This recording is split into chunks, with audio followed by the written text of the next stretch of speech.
Hello, beautiful people. We are here for another Horror Saturday. We are here for another episode of KillerCon, our live horror panel series, where we come and we talk all things horror with some amazing content creators. And this is our Left Eye Ladies first edition episode, okay? Because we got a panel full of some fly women ready to talk all things horror. So let's go ahead and without further ado, go ahead and bring our panelists in. If you need any type of nudity in your horror movies, she gonna be here with you and y'all gonna see each other. Y'all please give it up for my girl, Tyra of Struggle Reviews TV. Hey, Tyra. Hello, you just gonna insist on introducing me like this. Hello. Thank you for having me. And I have to ask my next guest, am I qualified now to be a blurred? Because I watched my first anime the other day. Y'all give it up for my girl, Kay Bly from the Slice of Horror channel. Kay, am I blurred? What anime was it? That don't matter. It was Terminator Zero. No, which one was it? Was probably Terminator Zero on there. It probably was. She didn't go too far. It was something new. It was Terminator. It was Terminator Zero. No. You ain't deep in the trenches yet. Let her have it. She ain't deep in the trenches yet. What's the trenches? They not be them Naruto Dragon Ball Z folks, because ain't nobody going over there. That's when you in the trenches. Dragon Ball Z, Naruto, Bleach, Death Note. You got to be in the trenches first. Oh my gosh. And last and definitely not least, a first-time guest of the channel, and I have been a long-time viewer of her channel. If you need real reviews from a sister's point of view, she got you. Sister Girl on Films, are you ready to talk horror? Yes, I am. I studied. Listen. You studied. I'm so ready for this. I'm excited. Thank you for inviting me. This is so much fun. Like I was telling you, Nikki, I be in my own little bubble. I don't be coming out. So thank you. I'll be back in 6 months. You know what I'm saying?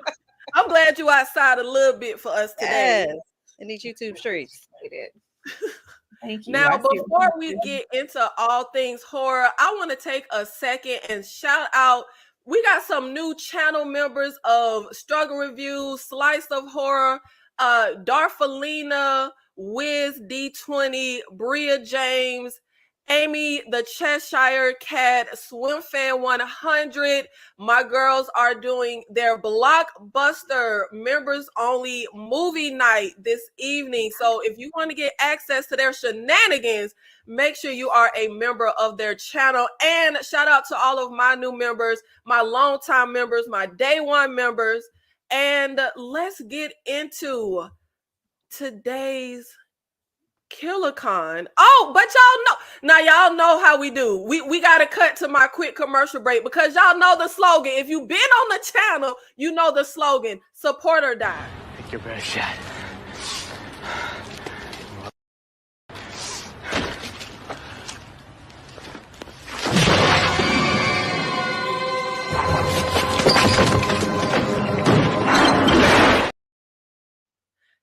Look, you already know how it goes down. Make sure you hit the like button. Make sure you share this video. Make sure you keep the chat active. And make sure you are supporting all of the panelists. We are streaming from everyone's channel. So wherever you are in the chat, make sure you run it up, okay? And speaking of our members, we are now doing our killer after party. And Sister Girl on Film will be my first guest for our after party directly after KillerCon. I got something to say, you know. You ready? You ready? I'm ready. I'm ready to do this. Let's do this shit. I got something to say, you know.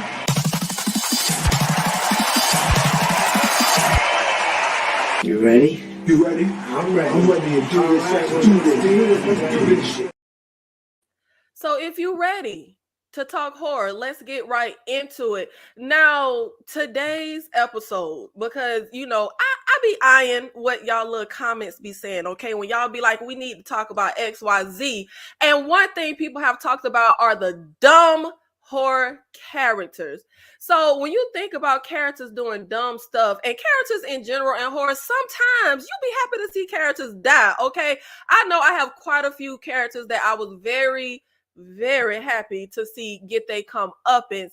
And one person in particular that I don't really hear people talk about. I mean, the movie ain't really very good, so maybe that's why people don't talk about it. But the classic movie, The Descent, they made a part 2, if nobody knew. And really, the bulk of the characters are stupid. But the one that really grinds my gears the most is the sheriff in The Descent Part 2. I mean, y'all know I try not to talk spoilers when it's something that's, well, it's not really recent. It's kind of old, but if you haven't seen it, check it out. Every character is stupid. I think it's actually a pretty enjoyable movie, but it definitely pales in comparison to the beginning. And when you just want justice for somebody, Snakebite Girl from Dr. Sleep. I was mad because she killed Billy, and I was very happy to see her die and get her comeuppance. Of course, the dad in Orphan had to get his comeuppance. I was very happy to see him die. Kay, who are some horror characters that you were happy to see die? So many. All of the dang, I don't want to put people in bulk like that. I'd be happy to see anybody in the Child's Play movies that don't believe that Chucky is alive until it's too late. Because by the time he comes to life, it's already too late. By that time, I'm over it. The black guy in Final Destination 3. I don't know why I didn't like him. He was like one of the dumb jock characters. He was one of those tropey black characters. Mm-hmm. And he was just like, you know, right before he died, he was bragging about how he can't die. Was I sad to see him go? Absolutely not. He deserved it. Who else was I glad to see go? I don't want to like get people in bulk.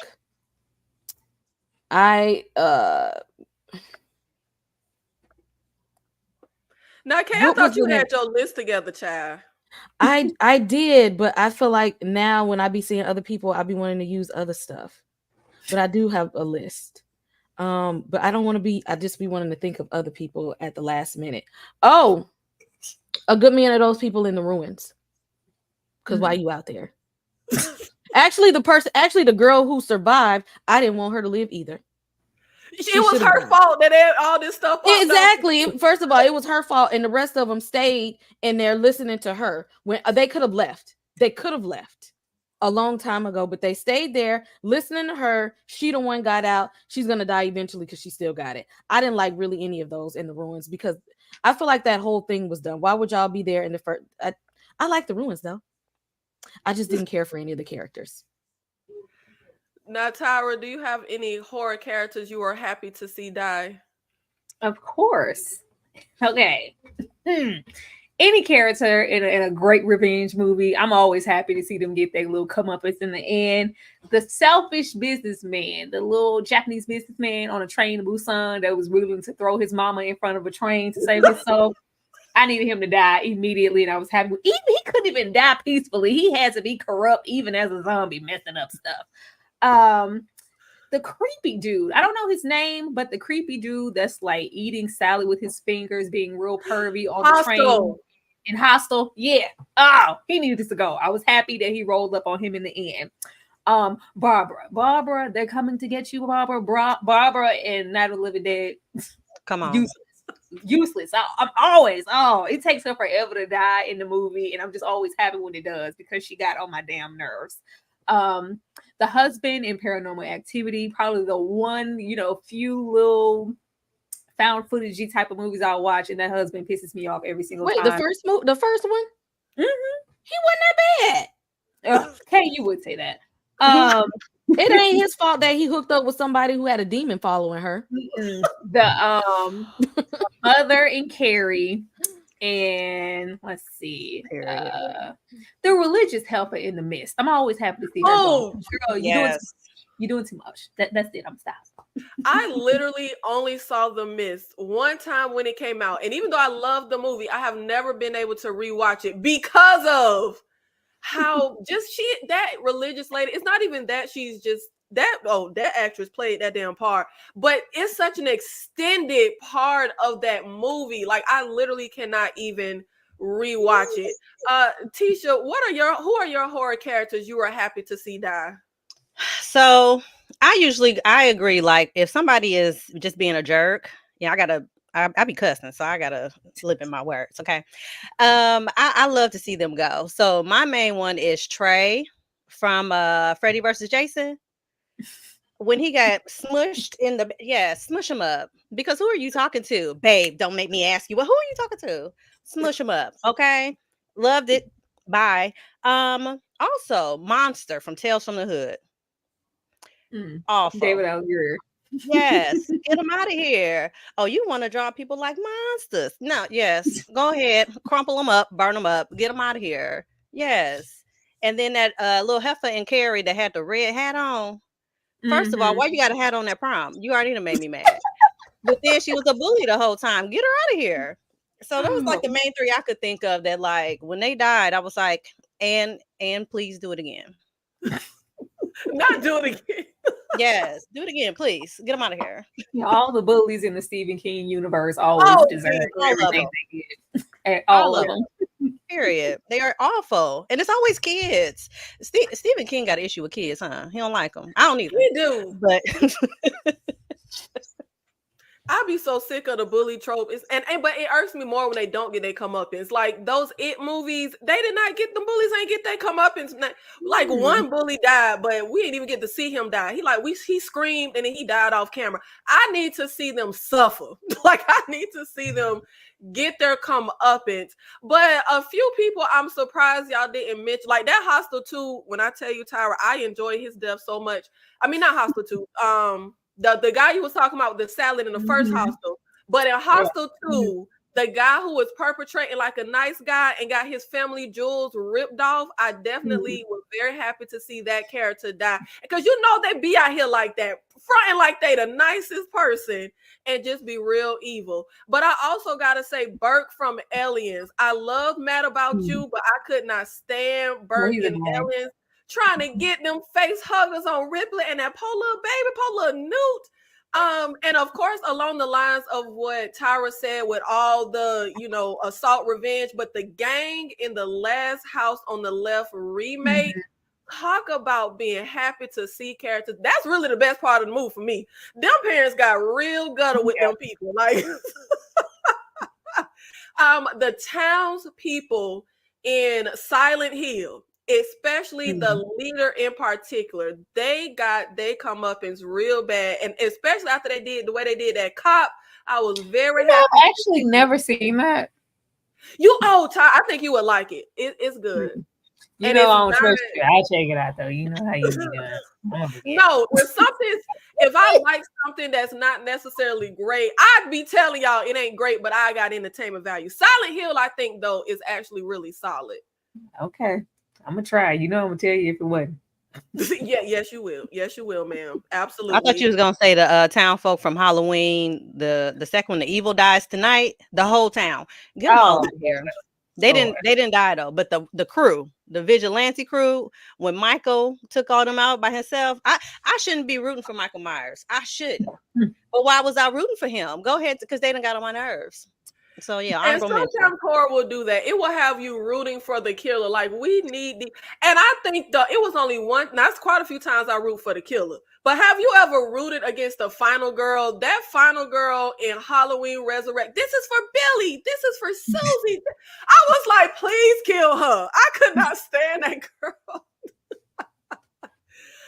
And guys, please remember we have our viewers' choice segment at the very end of the show. If you have a particular horror question or horror topic you would like for the panel to answer, if you have a particular horror versus, just drop it in the chat with your $4.99 super chat, and we will get to it in our viewers' choice segment. So, cut to the Night of Horror commercial break. What's your pleasure, Mr. Cotton?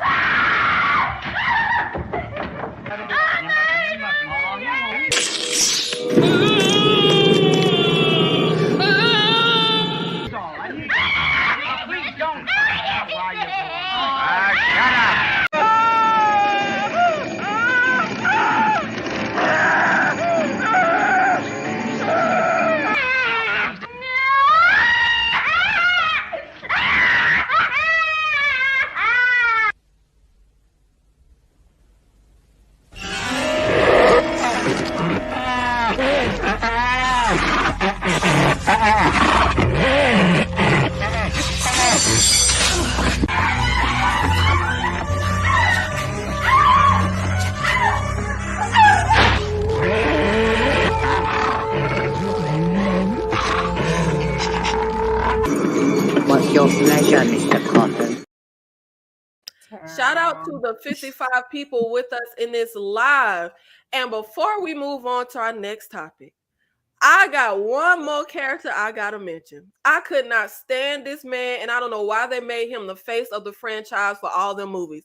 Hoffman from Saw. I can't even remember him dying, but I know I was happy because I could not stand Hoffman. I do not understand why we were making him the focal point of that series.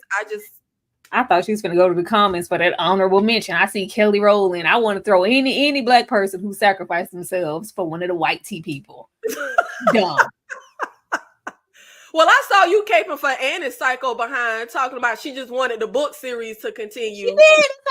She just wanted them books. All you had to do was let her live, and we could have rolled out of there, sir. You was holding the process. And of course, when we are talking dumb characters and characters that we're happy to see die, we got to get into the dumb character decisions and the top dumbest character decisions. Tisha, what do you think are the dumbest character decisions? I mean, just fly above, because it's a lot of dumb decisions in the horror universe. It's always a dumb decision to go into the house that looks like it should have been bulldozed and run down years ago. It's always a dumb decision to run towards the noise. Like, why are we doing that? It shouldn't be making that noise. So I'm gonna go the opposite way. Those are just when common sense just goes out the window. I'm like, what are we doing? Like, I appreciate it for the plot, but come on now. Let's shout out to Roger from Demon Knights or Night of the Demons. Shout out to Roger, because he was trying to get up out that house. And that's what you're supposed to do. Okay, you can write a character like that. It's all right. Yeah, Roger gets a bad rep, but I would have got out of Dodge City too. Tyra, who are not Tyra? Come on now. I know you got some dumb character to see, because that's what Tyra can't stand. Yeah, you know, can't stand nobody really. Anybody in a possession film, all those people dumb as hell. Anybody who's ever read that Evil Dead book, why are we reading Aladdin? Everybody knows we're not supposed to do that. Them people in the beginning of 28 Days Later who let them chimps out pisses me off every single time. The man in Prometheus who let the alien get in his suit, like, sir, sir, like all you had to do is like, oh, it's so cute. Maybe it's spring. Like, it's not a dog. It wasn't a puppy, sir. That pisses me off. And I think that's Prometheus too, where that heifer just couldn't move 2 inches to the right to not be smashed to smithereens. Gets on my nerves. Child, let me think. Anything Justin Long has been in. Because I was gonna write Justin Long for like Jeepers Creepers or Barbarian, and then I was like, every single horror role that Justin Long has had, he is making a dumb decision. Because even if we go over there to something like Tusk, what you doing over there with that man Solo Dolo drinking drinks from strangers? That was trash. Justin Long always deserves that. Tatum, she always gets an honorable mention, because why would you try to go out the doggy door? Why would you try to go out the doggy door? Saul always pisses me off. There were a million different ways to get that phone, sir. You didn't have to suggest to that. The phone was right there. You could have took your shirt off, drug it. You could have used the saw to try to scrape the phone your way. You decided to try to cut your foot off. And lastly, Sarah Michelle Gellar. And I know she did last summer. When she gets there and it pisses me off every time. It's amazing because we've seen these movies a million times, but it never fails me that when she's running and she's like, she pauses, like, what are you pausing for? The freedom was right there. We needed you to survive, because Jennifer Love Hewitt needed to die. You were supposed to be the final girl and you went there and you stopped. Pisses me off. That's it. She definitely should have been the final girl, but that scene always pissed me off from the beginning. And it's not because she turns around.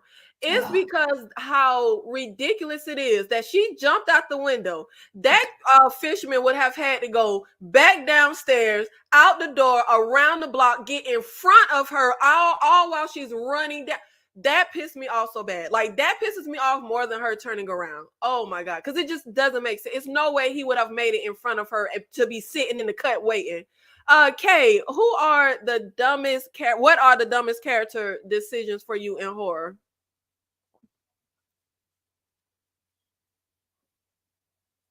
Did you say the guy from Get Out? No, I did not. Okay, yes, because if he wasn't bunny hopping in the snow, we wouldn't have been in that situation. Okay. Sometimes you gotta listen to Dr. Umar. I say all the time, I say sometimes, and you know what? You might not have been in that predicament.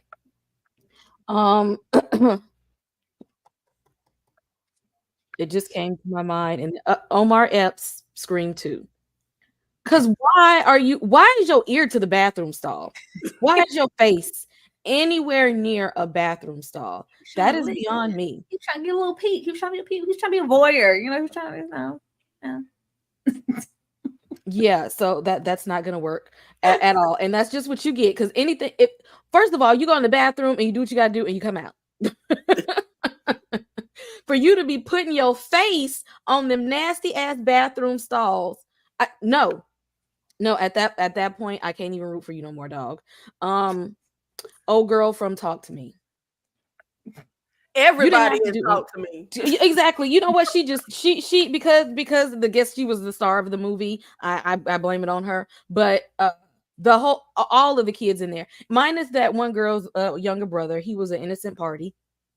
The rest of them, I feel like those were all very dumb character decisions. I can't get behind any of them. Freddie Prinze Jr. and Ryan Phillippe and I Know What You Did Last Summer. That's y'all's fault. This whole thing happened. Ain't nobody tried to tell y'all. First of all, riding around partying drunk middle of the night, y'all hit somebody. They even could have called the ambulance as an anonymous person, but no, they wanted to cover it up, and now y'all done been haunted for 2 movies. I did always think that was crazy, because I'm thinking of my mind as a teenager. Yeah, I'm gonna try to stay out of trouble, but I just feel like that's so extreme to be dumping bodies in the ocean. Like, come on now. Like, now I can even see fleeing the scene and leaving the body on, but actively driving with the body in your trunk and dumping the body. I just feel like that's real far-fetched for some teenagers. Exactly. cannot Like be y'all, the they first could have body y'all called done dropped. somebody and as an anonymous tip or something. They could have did something. But you know, when you have white privilege, I guess they thought they could get away with it. I don't know. Y'all know K be fresh out the NAACP meetings all the time.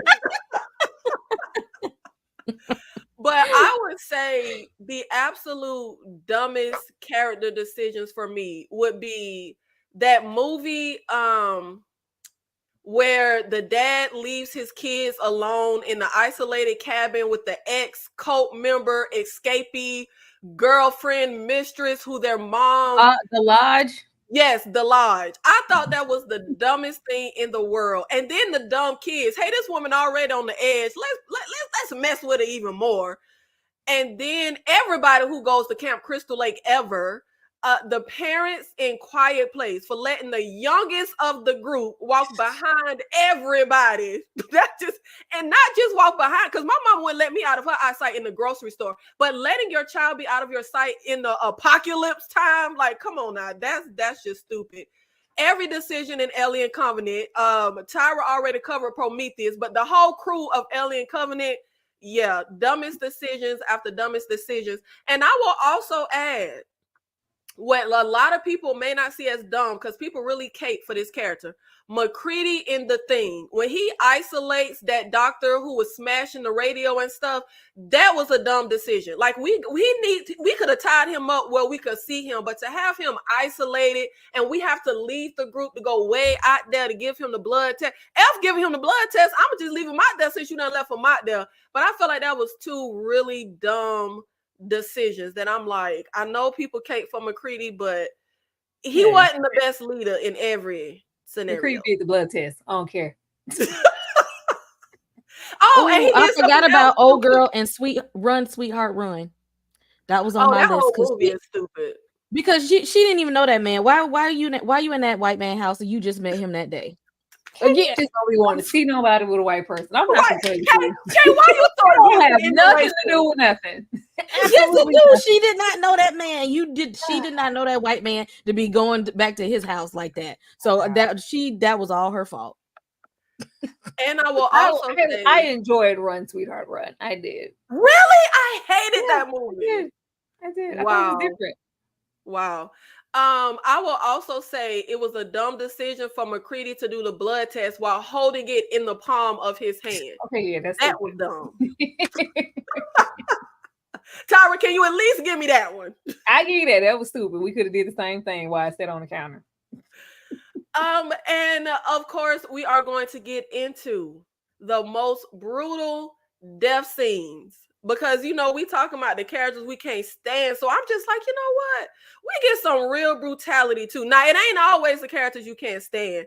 And I will say the most brutal deaths that I have seen would be the movie Bone Tomahawk. That, I'm talking about brutality off the scale. And even the sound design, how you just hear people dying in that movie, it makes my skin crawl. Every kill pretty much in I Saw the Devil, just brutality off the scale. Every death in The Inside from 2007, brutality off the scale. I mean, how do you have a home invasion movie with a freaking 9-month pregnant woman with a psychotic it's just real disgusting, real brutal, real devastating. The skin being ripped off old girl in Silent Hill. Oh my God. I will never forget that. That was very visceral. I mean, I'm just thinking about my skin being ripped off right now. Tisha, what are some of the most brutal death scenes? I mean, mine probably ain't as brutal as yours because I don't listen.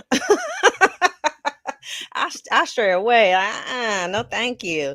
But the ones that came to mind for me, this is probably like obscure, but in Leprechaun Returns, don't judge me. I liked it. Listen, the solar panel death in that was, first of all, surprising. I didn't see that coming, but to have him sliced down head to foot in half, cut it out. I enjoyed it. I was shocked. I thought it was well executed, and I just like, that's terrible. The elderly couple in Halloween Kills, because why y'all do them like that? Why y'all do them people like that?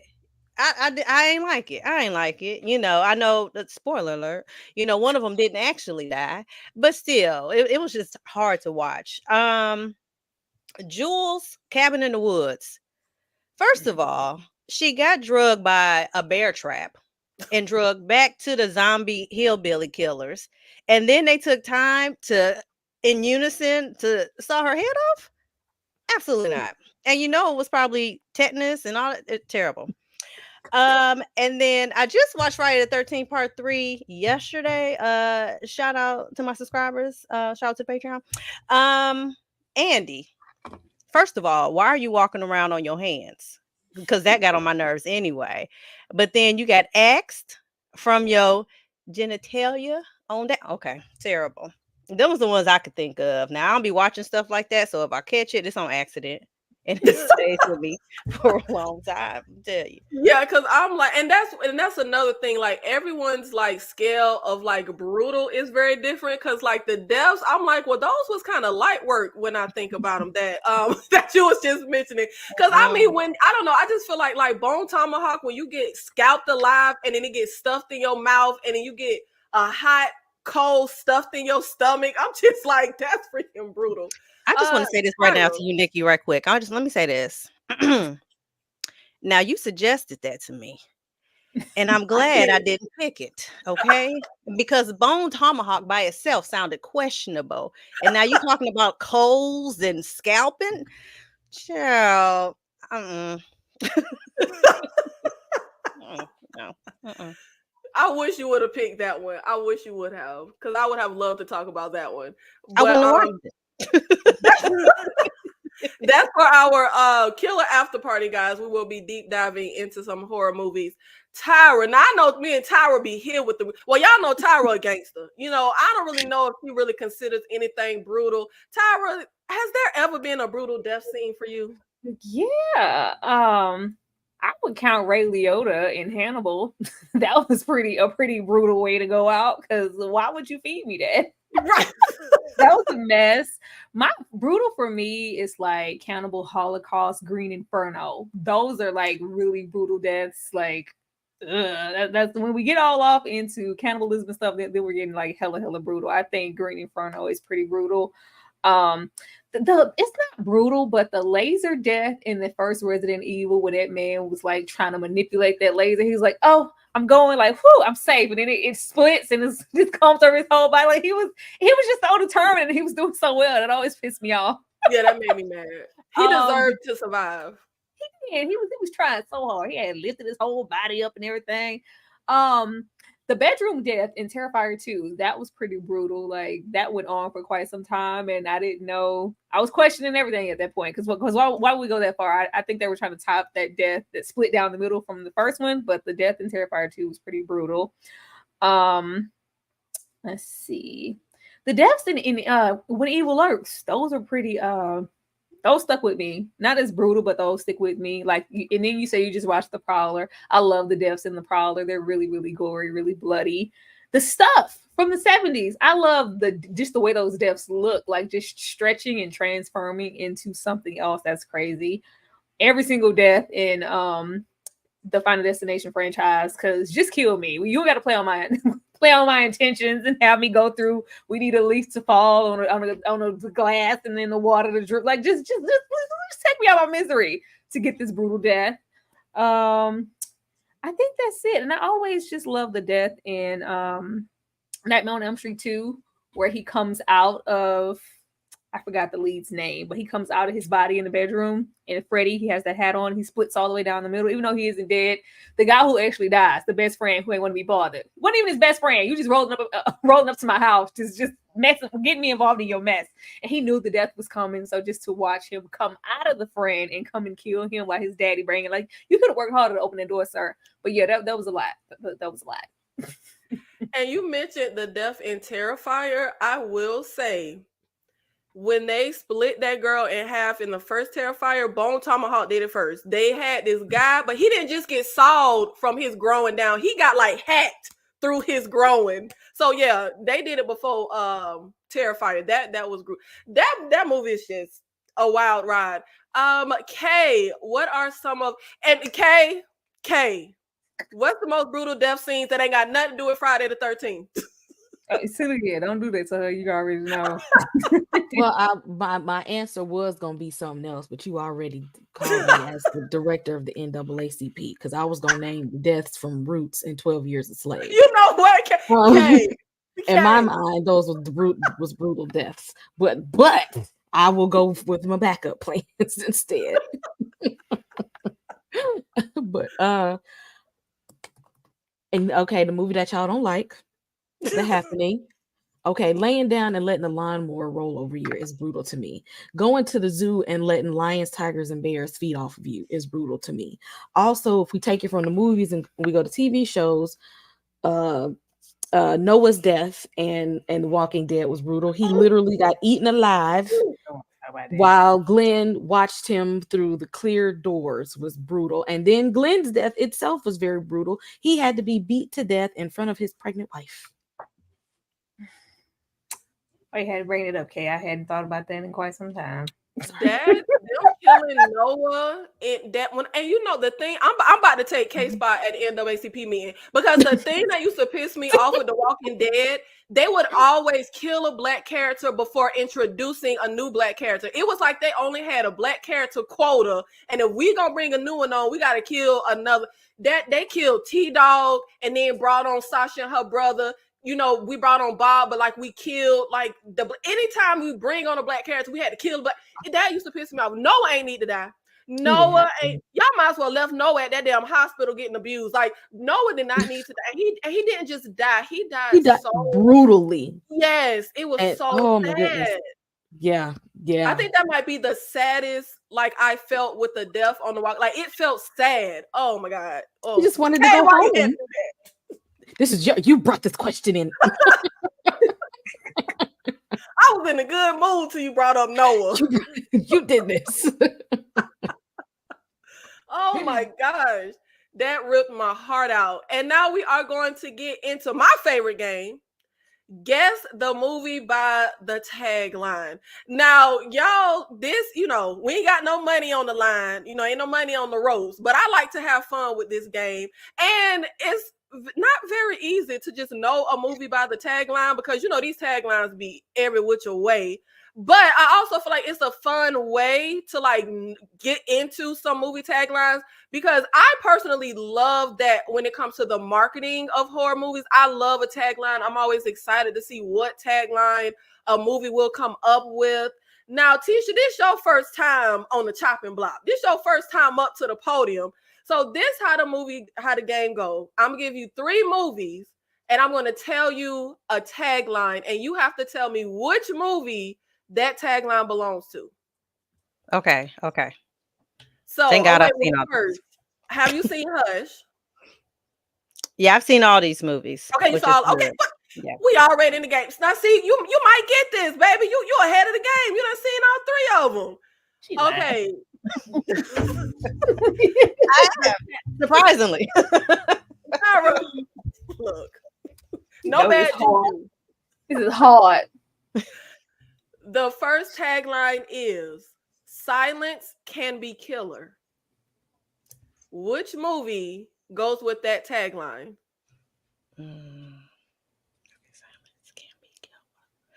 I'm gonna go with Hush. And in front of the 60 people watching, you just got that right, ma'am. Show your other 2 panelists how it's done, okay? You already know I'm good job. Yes. That is absolutely correct. That is for the Mike Flanagan movie, Hush. See, that was the easy one. You gonna come over here and give me that. Nah, see, Tyra, anytime somebody else gets something right, you just claim it's easy. Because you be saving, you be strategic with these slides. I already know you. I know you. Don't do me. Watch. Now, Tyra, I know you love The Hunt just like I do. And I know you all about your 70s, 80s era. So I know you saw Escape from New York. Have you seen Prey? Yes, I have, unfortunately. Okay, well, hold on now. Why you said unfortunately? Don't pray like that. What? Tyra, get the hell off my panel. Are you serious? I love Tyra. I didn't like it. Where were you when I posted that video? You can go read all the hateful comments because they was mad. It's fine. I don't care. I ain't like you it. know what? Now that you said that, that does ring a bell. Mm-hmm. You always been a hater, Tyra. So, okay, here is your tagline, Tyra. The hunt begins. Which movie goes with that tagline? You know what? Yeah, see that nothing you just get. The hunt begins. Child. I think there will be two on the nose for the hunt. I'm gonna go with Prey. That is correct, Tyra. Look at you, girl. It's that juju from Tisha. That's what that is. Thank you. I needed all that help. Thank you so much. Thank you. I got you. Don't worry. And now for my shining star, my blurred, who won't let me into the blurred club. Kay, I know Kay just saw Oddity. She is with me. That movie was amazing. Have you seen the Mothman Prophecies, Kay? A long time ago, so I don't really remember it. Well, it's still in your brain somewhere, girl. Did you see Stir of Echoes? Absolutely. Okay, well, look, you ahead of the curve. Are we finna go 3 for 3? Are we gonna go 3 for 3? Okay. I highly doubt it. Now, see, okay, don't bring that negative energy in here. Don't bring it. Get my hopes up for nothing. Every murder lives on. Which movie goes with that tagline?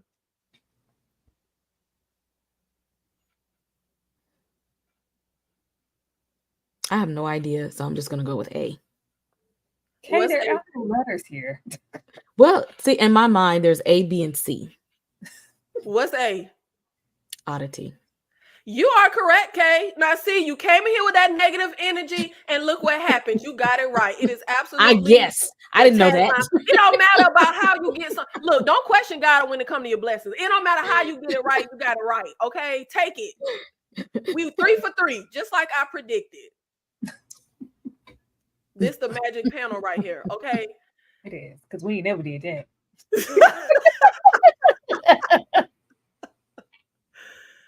Now, Tyra, let's see if your magic can keep it on going. Oh, wait, okay, yeah. Now, I know you saw Flatliners because that's your era. Yes, I know you ain't one for the possession and stuff. Did you see Annabelle come home? I seen it, yeah. And I know you love 10 Cloverfield Lane. Yes, I do. Okay. So here is your tagline. Lord. Some lines shouldn't be crossed. Which movie goes with that tagline? What? I don't know. I was sending you good vibes. Please, send me some more. Some lines shouldn't be crossed.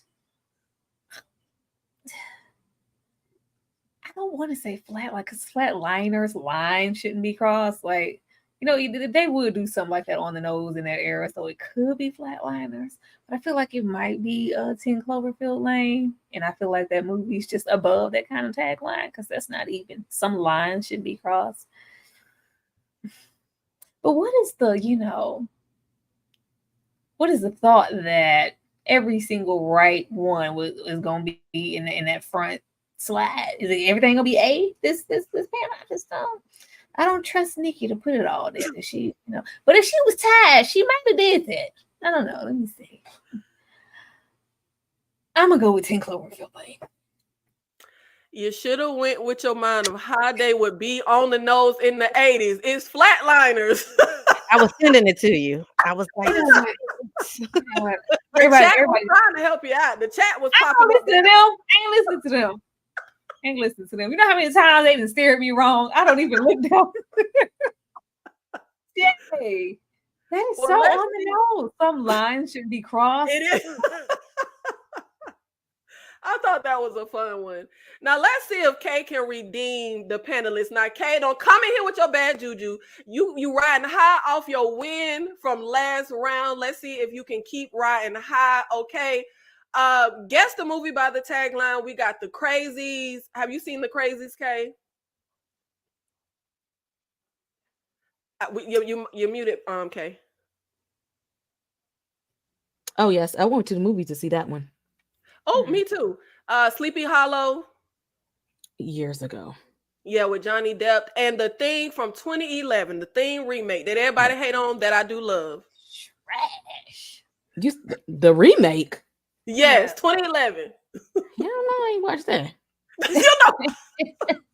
Well, if you saw the original, you know what the remake. Well, it's not a remake. Sorry, it's a prequel. It's a prequel. Yeah.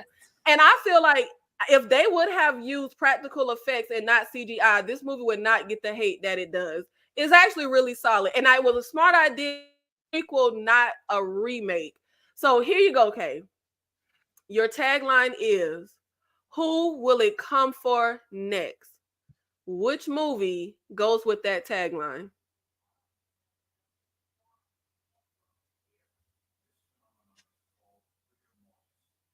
It. I don't know. I'm just gonna say C, because in Crazies it wasn't it was the they, and Sleepy Hollow wasn't an it. I'm pretty sure it was a he. So I'm just gonna say The Thing. Now, if that's wrong, then we gonna have to have a conversation.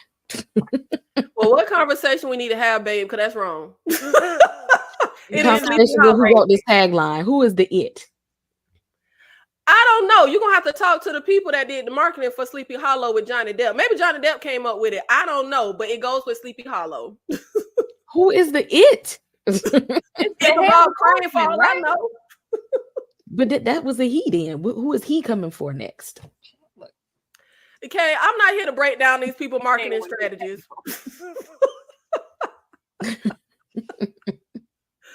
Oh, you know what? We need to just start with Tisha each round, because maybe y'all needed that magic. You threw it out. I don't know what you come to me for. You supposed to go back to Tisha. Where you supposed to go? Threw off the synergy. Tisha, was I the only person on planet Earth that saw the prime original Unhuman? Baby, I ain't seen none of these. So now I did watch Unhuman.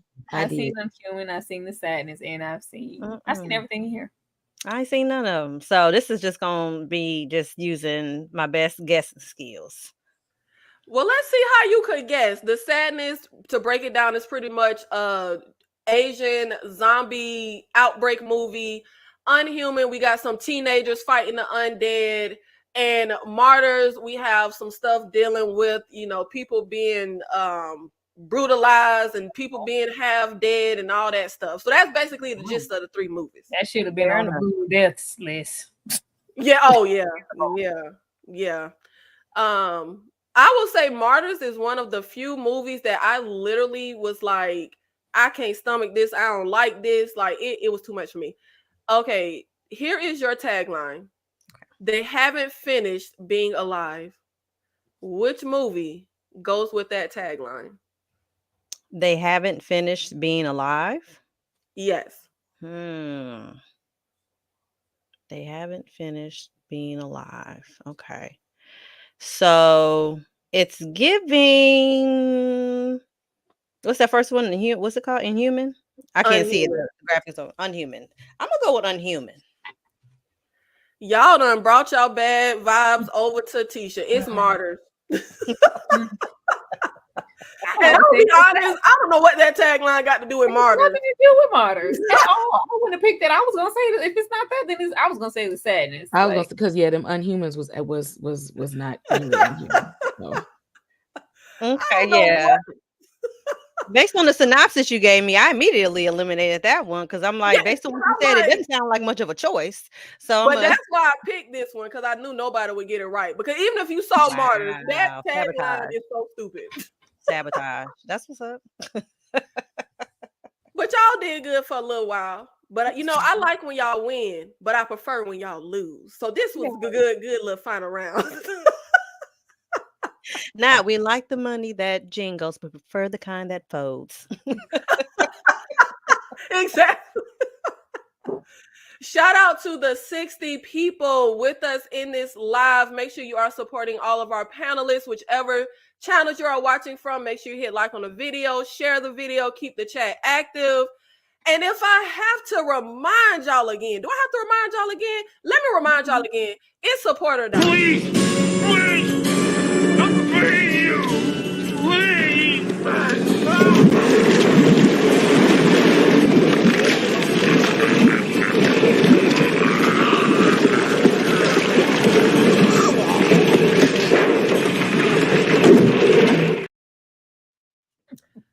get dropped in toxic waste. If you value your life, make sure you support, okay? And do not forget, we have our Viewer's Choice segment at the very end of today's KillerCon. If you have a horror versus, horror challenge, horror question, horror topic that you would like to pose to our panelists, cut to a night of horror commercial break. What's your pleasure, Mr. Cotton?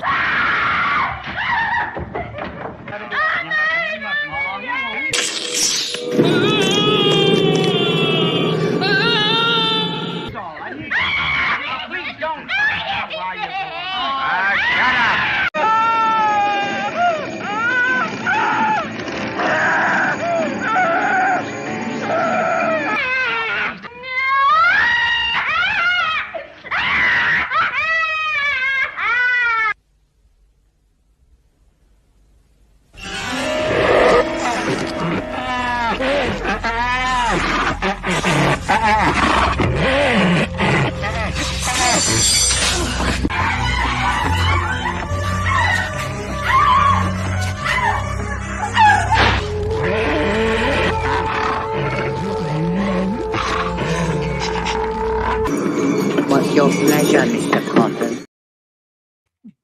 Now we are going to get into horror characters who didn't deserve their fate.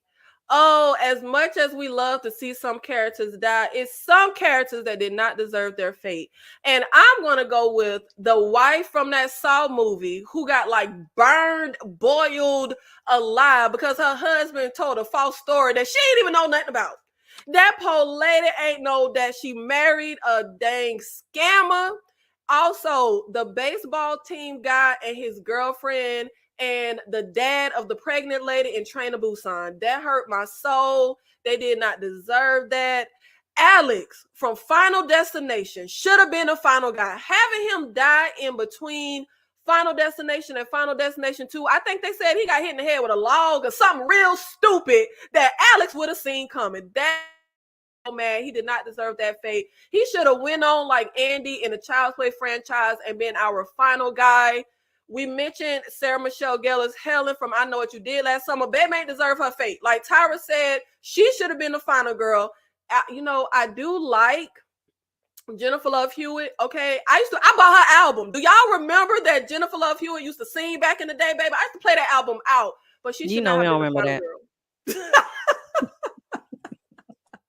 She and I think her song plays in either I Know or I Still Know. They play her song in there.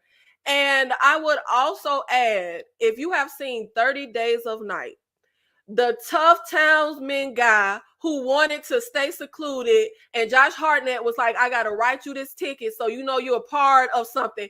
He did not deserve his fate. First of all, I'm not always mad that a character I like died. I'm sometimes mad at the way they go out. He should have went out like the triple-double OG that he was. I did not like how they had him get stomped out instead of his plan that he set up to take out some of the vampires. He did not deserve his fate. That always made me so upset. The nice girl in Drag Me to Hell. Y'all know is nothing I love more than to not have a happy ending. But baby ain't deserve all that. Baby did not deserve to get dragged down to the pits and depths of hell. And I'm going to go with Paxton from Hostel. I can't stand them guys in Hostel. I don't even like watching the first half of that movie because I just cannot stand them guys. But Paxton deserved to live. He fought for his life. He tried to save the one-eyed, mangled face Asian girl. I don't like how they did him in Hostel 2. Kay, who are some horror characters who did not deserve their fate? You on mute, Kay. Okay. Did not deserve their fate. I'm going to start with Scream first because Drew Barrymore, all she did was answer the phone. Like where is that fair that all I do is pick up the phone and now I'm unalived? Mm-mm. And speaking of Scream, I'm going to go with also Randy, because how you have all the survival rules, but you end up being unalived. I don't understand. He's supposed to live. Like, you're supposed to live to tell everybody else the rules of survival, not you get taken out. Go ahead and give me back my director's hat. Because old boy should not have died at the end of The Night of the Living Dead. How you survive the whole movie and survive zombies but be taken out by racism? You know, we got to thank them NAACP meetings, because you know what, Kay, you on the money, because I think that is one that has angered the world for generations on generations, baby. Oh my God. Pour one out for him, because I tried to rationalize it. I was like, all right, like, but in theory, if it's like a zombie apocalypse, more than likely we gonna shoot first and ask questions later. But low key, it probably was a metaphor for racism for sure. But I tried. And Samuel Jackson shouldn't have died in Deep Blue Sea because he was hyping him up with his Deep Sea in there. We're not going to fight encouraging him. Exactly. They should have did him like that. Okay. He was getting everybody ready to fight and hyped up. He was giving his pep talk speech. And that was a good speech. Exactly. Them people was they was getting their morale up. He told them we ain't finna fight no more. He said, you think sharks and water is deadly? You should see ice. He had them people going. Exactly. Tyra, who are some horror characters who did not deserve their fate? Oh, girl, it's gonna always be that dad in 28 Days Later, because we was almost free. I don't know where that little drop of blood came from for no reason. Had him go out raid. He had to tell that ain't one. That ain't one. Because yes, he did. Yes, he did. Yes, he did. Because he shouldn't have left that lady in that house. First of all, Kay, I said 28 days later, not 28 weeks. We are not talking about the dad. You're going to find a way to try to rip that man to smithereens, and he had every right to leave her up in there because ain't nobody tell her ass to go after that boy. No, the dad, and 28 days later, did not deserve to die. Everyone, the band that was in the green room, we was just here to do a job. Didn't none of them deserve anything that they got. I'm always bring up Doc in The Shining. Doc didn't die in the book. Doc didn't have no reason to die in The Shining. Just got that random axe to the chest. Why? That always pisses me off. Not a living dead Ben, black man, brother, my brother survived all the way to the end. Was planning, trying to protect everybody, even that white tea woman. Only to get shot and thrown in the fire. Like it was giving slavery. I ain't like the imagery in the end. It was real racist. We keep finding our way back to the NAACP every single time. What is that? That couple in Eden Lake. I mean, the dad, he should have just picked their stuff up and left as soon as everything started to get real rowdy in their little camping site with them teenagers. But they deserve that. Even the woman who survived all the way to the end to only wind up at that boy house. That was a sad fate. She tried. They didn't deserve that. And the teacher in Carrie, the gym teacher, that always gives me, because Carrie, she was the only one that was nice to you. She was the only one, and she got a situation to the summit. That wasn't cool. Didn't deserve that. I can always count on Tyra to name some good gems, because Green Room is such a great film that I never hear anyone talk about. Shout out to Antoine Yelchin. Rest in peace to him. I love that movie. Tisha, who are some horror characters that did not deserve their fate? All right. So, Tyra, I'm going to piggyback off of Carrie and go with Carrie. Because Carrie, she ain't asked for them gifts. She ain't asked for that. She ain't asked to be bullied. And she had to do what she had to do. So I always feel bad for Carrie. Let me see who else didn't deserve their fate. Hold on, I'm ready.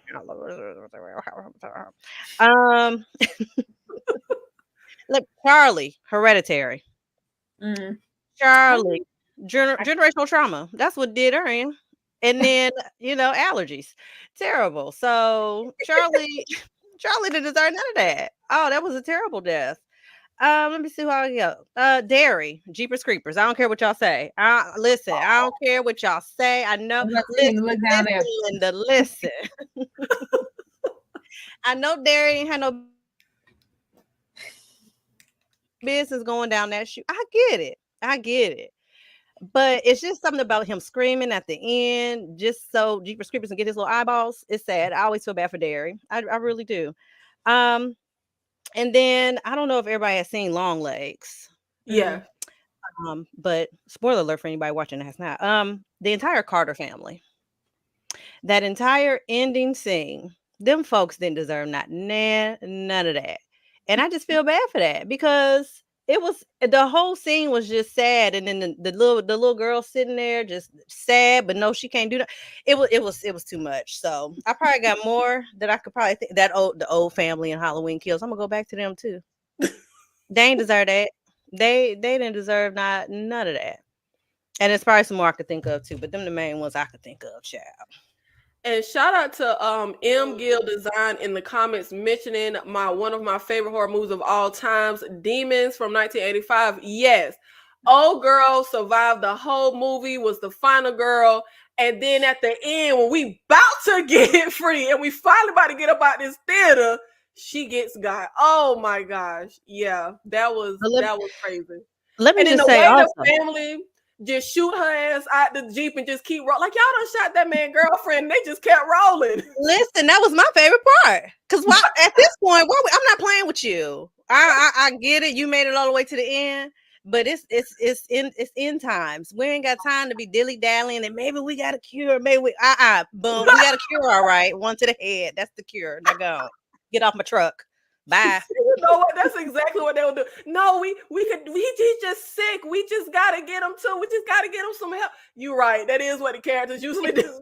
I got help for you, all right. This 9 over here, and we're gonna help you real quick. Help all of us. Now, of course, horror isn't just full of idiot characters making idiot decisions. And I would also like to say I do not agree with the argument that characters have to do dumb stuff in order for that to be a movie. That is absolutely not true. I feel like it is a way more terrifying scenario to have smart characters making smart decisions, but still end up getting got, because that's even scarier. Because, when you watch horror movies, you can talk all the trash you want. Well, I would have did X, Y, Z. So it's more terrifying if those characters actually do the smart things and still get got. Now, that's scary. And I would also like to add, Aaron was doing all the smart decisions in Your Next, and we still had a really good movie. So we do not need dumb, even though some characters in that movie was real dumb, but we can still be making some smart decisions. I think Sanaa Lathan telling that Italian guy in Alien versus Predator, we need to team up with the Predator. That was one of the smartest character decisions, because, baby, we was not making it out of here if we did not get on the side of the Predator. Dwayne Martin in Scream 2, taking from Roger and saying, you know what? I'm about to get the heck up out of Dodge City. That was the smartest decision he could have made. That is at the top for me of all time smartest horror character decisions.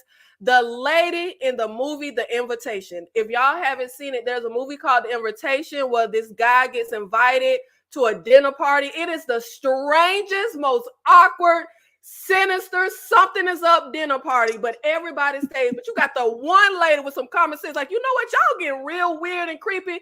I'm about to exit stage left. That was they took her out though. When she left, I know they took her out. You know what? They sent old boy out there, but look, as far as the audience knows, she survived. She made a smart decision. The guy from one of the, y'all, I always got to just say one of the Saw movies, because I can't tell them apart to tell you which one, but the guy in the Saw movie who had his head in a little water box and he stabbed that hole in his throat, I would have just stabbed myself in the throat and died. But some way he knew how to do it. Well, he stabbed that little pin through his throat and lived. The doctor that McCready locked up in the thing, he was smart to destroy the chopper and that radio, because he knew what we was dealing with, and we could not let the thing get out into civilization. Put one up for him, because he made a smart decision and they got him killed, secluded him out there by himself. Kay, what are some of the smartest character decisions in horror movies? Who's at the top with the smartest decisions? Now, I don't know if this is at the top, but in my mind, this was a smart decision. Now, remember in the Candyman remake, I'm only saying that name one time today. But remember when them little girls were saying his name in the bathroom mirror, and I think they got that second time, and that one girl said, y'all can play with it if you want to, and got her ass up out of that bathroom. She saved herself, because it wasn't good what happened afterwards. She saved her life on that day. I'm going to say everybody in the blackening. Everybody in the blackening except Clifton.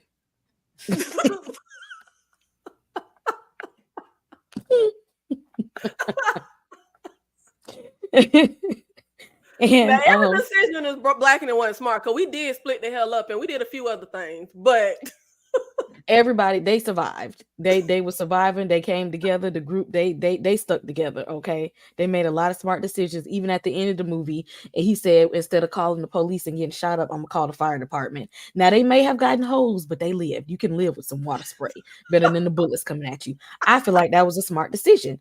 I wrote that down in my back pocket if I ever have an emergency to call the fire department instead of the police. And then we're gonna go with Lil Rel and Get Out. Because he the whole time was saying, don't go over there. Don't go over there. Something wrong with the people. I don't trust that girl. He tried to go to the police. When he knew the police wasn't listening, he went and saved his friend himself. We didn't have to have a white savior that movie. We didn't get one. He saved his homeboy. Shout out to his friend in that movie. and shout out to the TSMA. MF. TSA. And shout out to the 72 people here with us in this live. Make sure you are supporting all the panelists. Whoever channel you're watching from, we are streaming from all 4 of our channels. Make sure you hit that like button. Make sure you share the video and keep the chat active. Tisha, what are some of the smartest character decisions in horror? Because they ain't all dumb. They not. But I focus on the dumb one so much. This was kind of hard for me. But over on Sister Girl on Films, Roger is our king. And so Roger, hands down, smartest decision that you ain't gonna get me and jumping out that window, period. And ain't gonna get him. What are we talking about? I was trying to think of other smart decisions that kind of stick out in my mind, and it was so I agree. The girl saying Candyman and being like, okay, wait, maybe we need to go ahead. We done went too far. Let's go ahead and dial it back. I forget the character's name in Cabin in the Woods, but the one that was high the whole time. Now, typically, I wouldn't, promote drug usage. However, that saved him throughout that movie until the end. So shout out to him, I guess. Let me think. Any other smart decisions?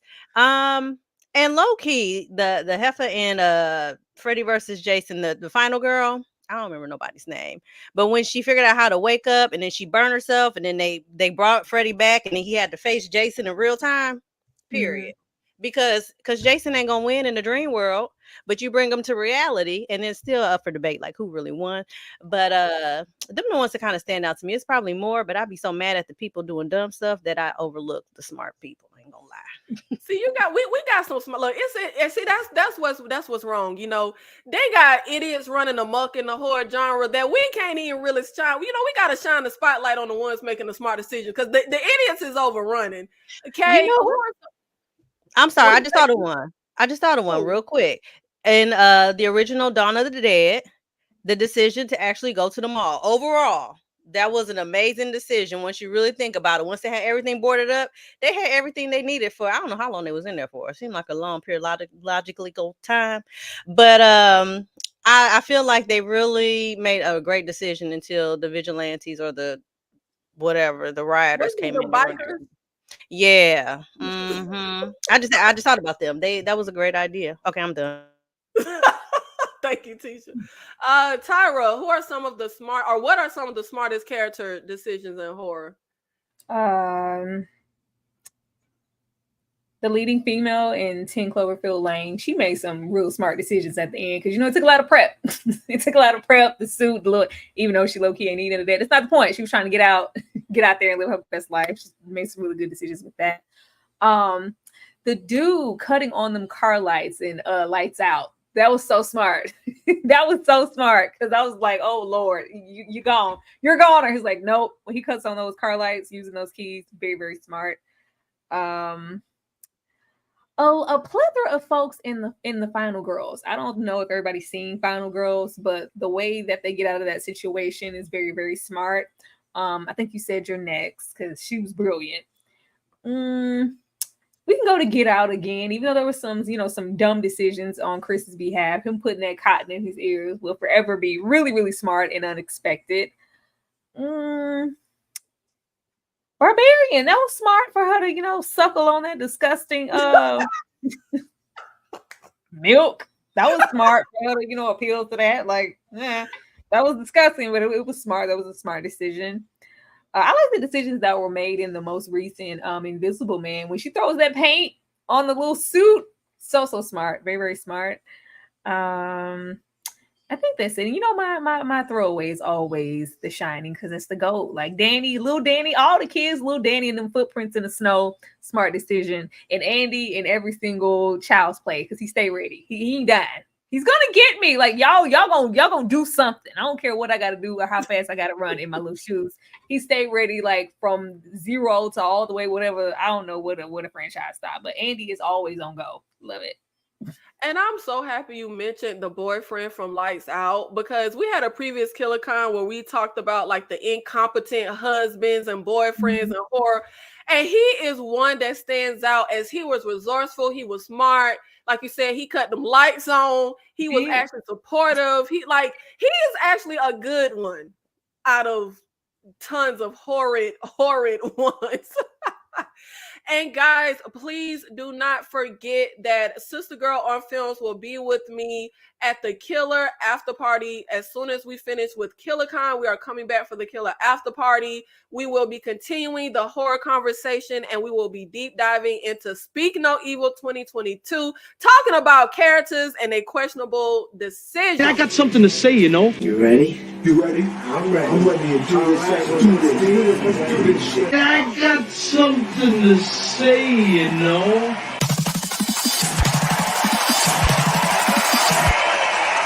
You ready? You ready? I'm ready. I'm ready to do this. Let's do this. Let's do this shit. And please remember, we have our Viewer's Choice segment at the very end of today's KillerCon. If you have a horror question, horror topic, or anything horror related, movie related that you would like to present to the panelists, we will do that in our Viewer's Choice segment. What's your pleasure, Mr. Cotton?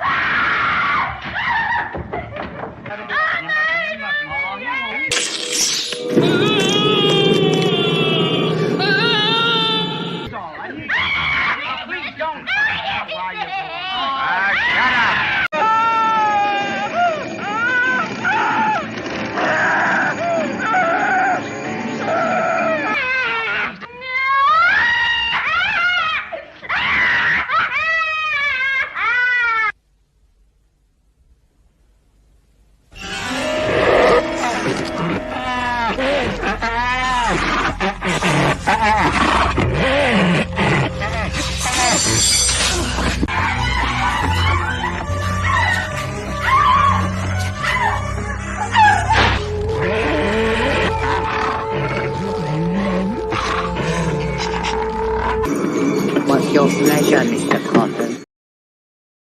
And shout out to the channel members. We see there are new members for Struggle Reviews TV for A Slice of Horror. After KillerCon, they will be doing their blockbuster movie night. So whatever you're in the mood for, if you're going to go to a blockbuster movie night for soul food or stay for the Killer After Party and do more horror with me and Sister Girl, whatever your mood is, somebody on this panel got something going for you on this fine night of Saturday. Kay, do you have anyone that you feel made some of the smartest character decisions in horror? Oh, you already came to me with mine. Oh, I did? Okay, well, y'all, let's keep going. Had my list ready. Oh, Kay had a list this time, y'all. Kay up on the list. And I now, always have lists. I just forget them. oh my gosh. We are going to get into some of the most anticipated horror movies still to come in 2024. Tisha, do you have any most anticipated horror movies that are still to come this year? I only had a couple.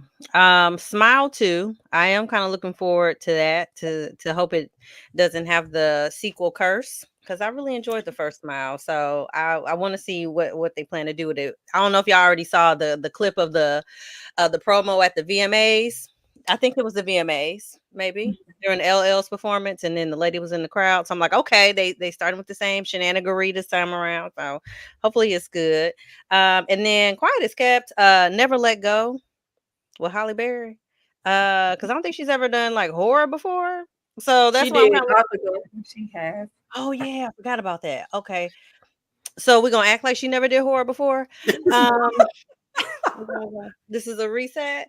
So I'm looking forward to it. I don't think the trailer didn't seem to be too kind of spoilery. So them the two that I'm mostly looking forward to.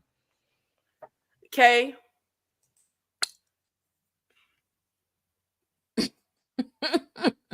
you got anything you looking forward to still to come? Not really. Nosferatu. And maybe that's it. I'll give it. Nosferatu is that's probably it. That's it. Well, I don't blame. I feel like it's been a pretty lackluster year for horror. It's starting to get good though. I got high hopes for this later end of the year because I really enjoy Romulus. I really enjoy Oddity. So I think we got some good ones coming up. But some of mine that I am looking forward to, The Substance is a body horror that's coming out about fading celebrity, and she's using this black market drug. And we have Demi Moore. It's the same writer director who did that 2017 movie Revenge. I'm really excited for that. Y'all know I love body horror. And then we have Don't Move, which is a horror thriller about this. It's like a serial killer. Y'all know I don't really watch trailers, but the synopsis is like this serial killer, and he has this woman captive, and he injects her with a drug that's going to cause her to be paralyzed. So she has to try to fight to survive before she's fully paralyzed. And if it's anything I love, I'm a broken record. I love a fight for your life, isolated location. And I think it's a cool twist to have this like time limit, time crunch on the fact that I have to get out of here by a certain time before I am fully paralyzed. And then also we are doing, now y'all know, I be talking trash about the American remakes of foreign movies, but I'm actually looking forward to this. We have an American remake of Train to Busan called Last Train to New York that I'm really excited for. Now, I don't know if that's going to be the end of 2024 or early 2025, but I'm actually kind of excited, mainly because I just love Train to Busan so much. I'm just here for whatever they're going to give us, even though I really didn't like Peninsula. But anything they're going to give us in the world of Train to Busan, of course, we know it's going to be inferior. It's likely not going to be as good as the original. But I love zombies and zombies on the train. Like, I'm here for all of it. Tyra, do you have any anticipated horror movies still to come this year? No, I'll be watching that. Unless it's old. Kay said Nosferatu. I'm definitely looking forward to that. I'm looking forward to Terrifier 3. I enjoy the Terrifier movies and all the brutality that comes with it. I'm looking forward to those. Maybe a smidget of Smile 2. Smile wasn't my favorite, but I watched 2. Platform 2, the sequel to the movie Platform that was on Netflix, the foreign film. Well, that's where I saw it. I'm looking forward to Platform 2. I think it's something called Bagman. It's either Bagman or Ragman. I don't know. Bagman. It looked original. It looked like something. I'm tired of you know how I am. It looked like an original idea. I'm excited to see that. And VHS 3. I know it's not called VHS 3. I can't remember what it is, but the third installment. Afterlife or something. VHS Afterlife or something like that. Something like that. But that one, I'm looking forward to that. But yeah, it's not much right now. Now we are going to get into our horror verses. Now, Tisha, this is your first time with us. And for the audience, anyone that is here, shout out to the 70 people here with us in this live. When we get into our horror verses segment, we are going to do a versus of either horror movie against another horror movie. We have done horror settings versus another horror setting. And you have to pick which one. Now you got to pick as if I'm Jigsaw and I got you in your trap and you got to choose no matter how hard the choice. And of course, we were talking about characters and they dumb decisions. So our versus today is going to be which characters were the dumbest. We have the characters that Tyra mentioned from Prometheus. I didn't think this made any sense. So these two characters, literally one of them mapped the whole little place that they go to explore, but they dumbasses get lost. Now they were smart to get the heck up out of Dodge City, but then they end up getting lost. And then they see this creepy alien eel thing and fool with it, and they both get got, of course. And then we have Pedro and his dumber brother from When Evil Lurks. And Kay, which of these are the dumbest characters. And let us know in the chat your picks for the verses, because everybody's stupid. But we got to pick who was the dumbest. Kay, who you got? I don't remember names, so I'm just gonna go with the guy on the left. The brothers from When Evil Lurks. Yes. Yeah, they were dumb. They made a lot of dumb decisions. They could have did something very smart here, and they chose not to. And then the thing that took me out with When Evil Lurks, it wasn't just, oh, we didn't make the best decision. Every decision in the damn movie was not just, oh, that wasn't the great. They was dumb. Literally just the dumbest decisions. Tisha, who you got at coming in out of Dumb and Dumber? Who was the dumbest? That would be me, because I ain't seen neither one of these movies.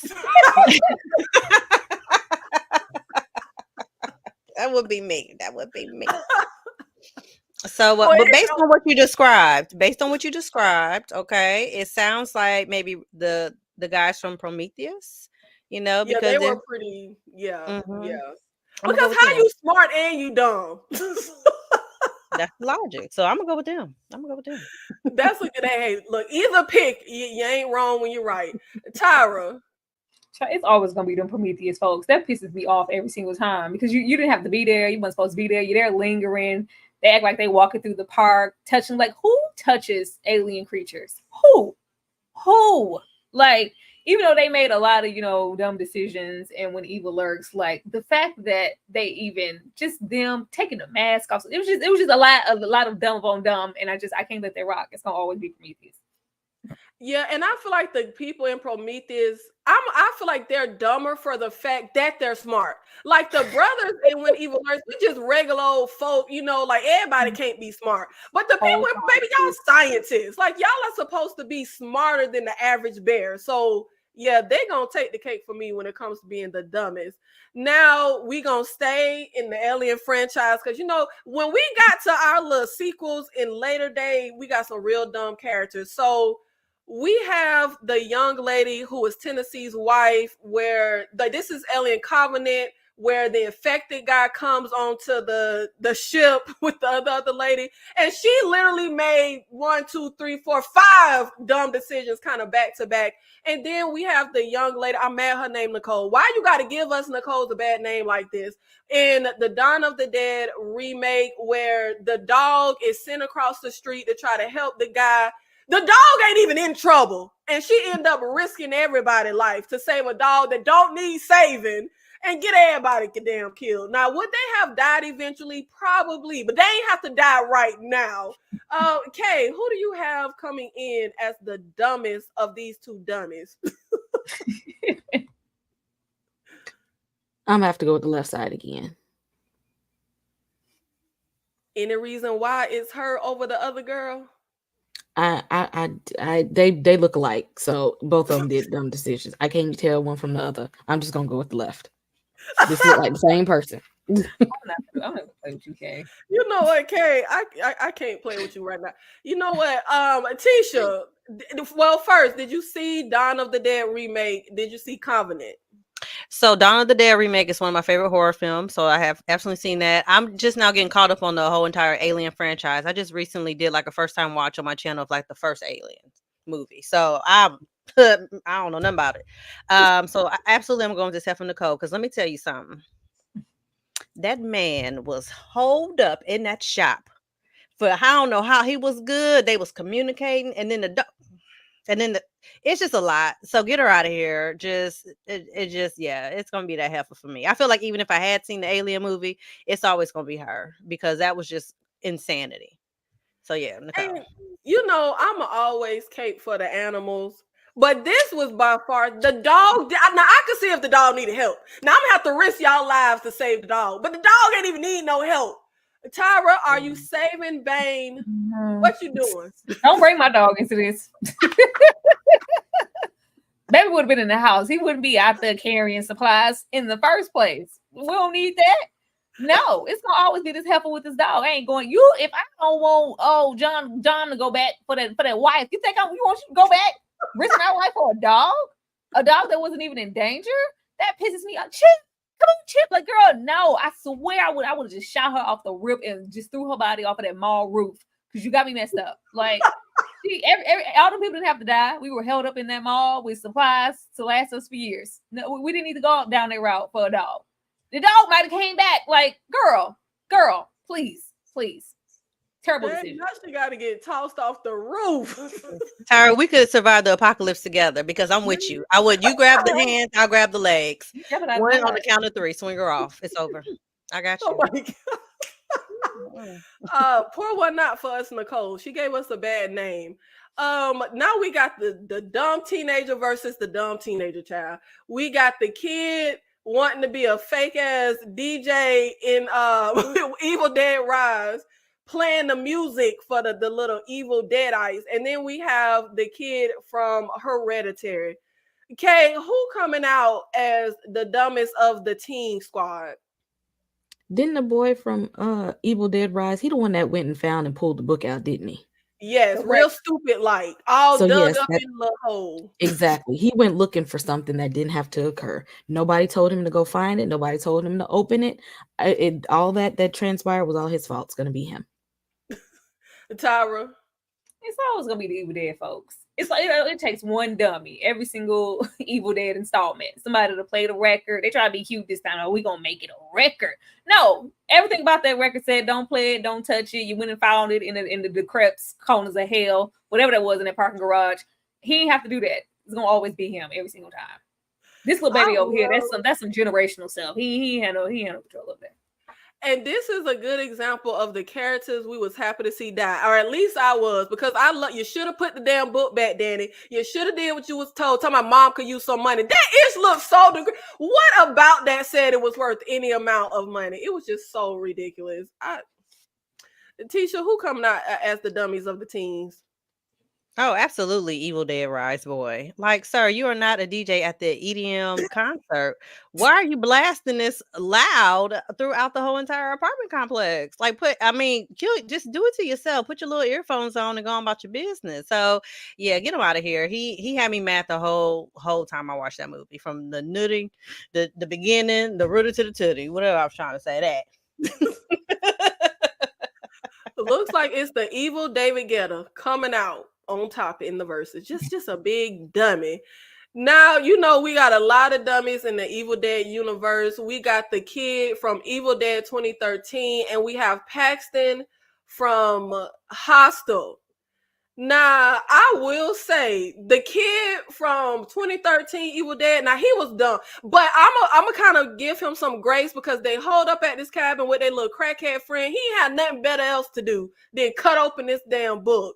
And he definitely got his comeuppance. Baby suffered so bad in this dang movie. But who you got, Tisha, coming out as the dumbest of these two? My guy with Evil Dead, I can't go with him because I felt so bad for him near the end because he just got ragtagged and rolled around. I've never seen Hostel, so I just out of process of elimination, I'm gonna go with the dude from that movie because I can't go with my boy. So yeah. Who you got, Kay? Like Tyra said, you got to go with Evil Dead every time because why? Why are you opening a book that's made of skin? He had nothing better to do. Nope, it's cleaning stuff to do. I can name you about 7,000 things I have better to do than to open a book made of human flesh. Why your friend detoxing in the middle of nowhere? Mm-hmm. I can still name you 7,000 things I'd rather do than open a book made of human flesh. Child. Not even just opening, like it was just like, oh, like no, it was all bound. He had to work to get that book open. Like they should have told you something right there. I don't know why you got a little baby here from Hostel. It's no comparison. It's always gonna be them stupid Evil Dead folks every time. Now, see, I think Paxton was the dumbest because you literally had these two girls. Now, when y'all first saw them, they was beautiful girls. Now, when you see them, they look like they're on the episode of Intervention. Like they look so messed up. They took him to this decrepit, isolate. It's an art show. The kind of art is in here, and he just followed them to his doom. No, that was dumb. I'm gonna have to give it to Paxton because come on now. That's different. That's totally different. As Tamar always said, it's totally different. Different circumstances. Nope. Yeah, worse circumstances, because you literally No. got flashing signs, murder and death this way. But and that's he his went own that way. dude. This little baby here, like this little one moment of you unbounding this book was ramifications for everybody who was at that cabin. Everybody died brutal deaths because of you. No. Yeah, they did. He did mess, but he got comeuppance. They told him up in that movie. Now we have the lady that done pissed me off for ages.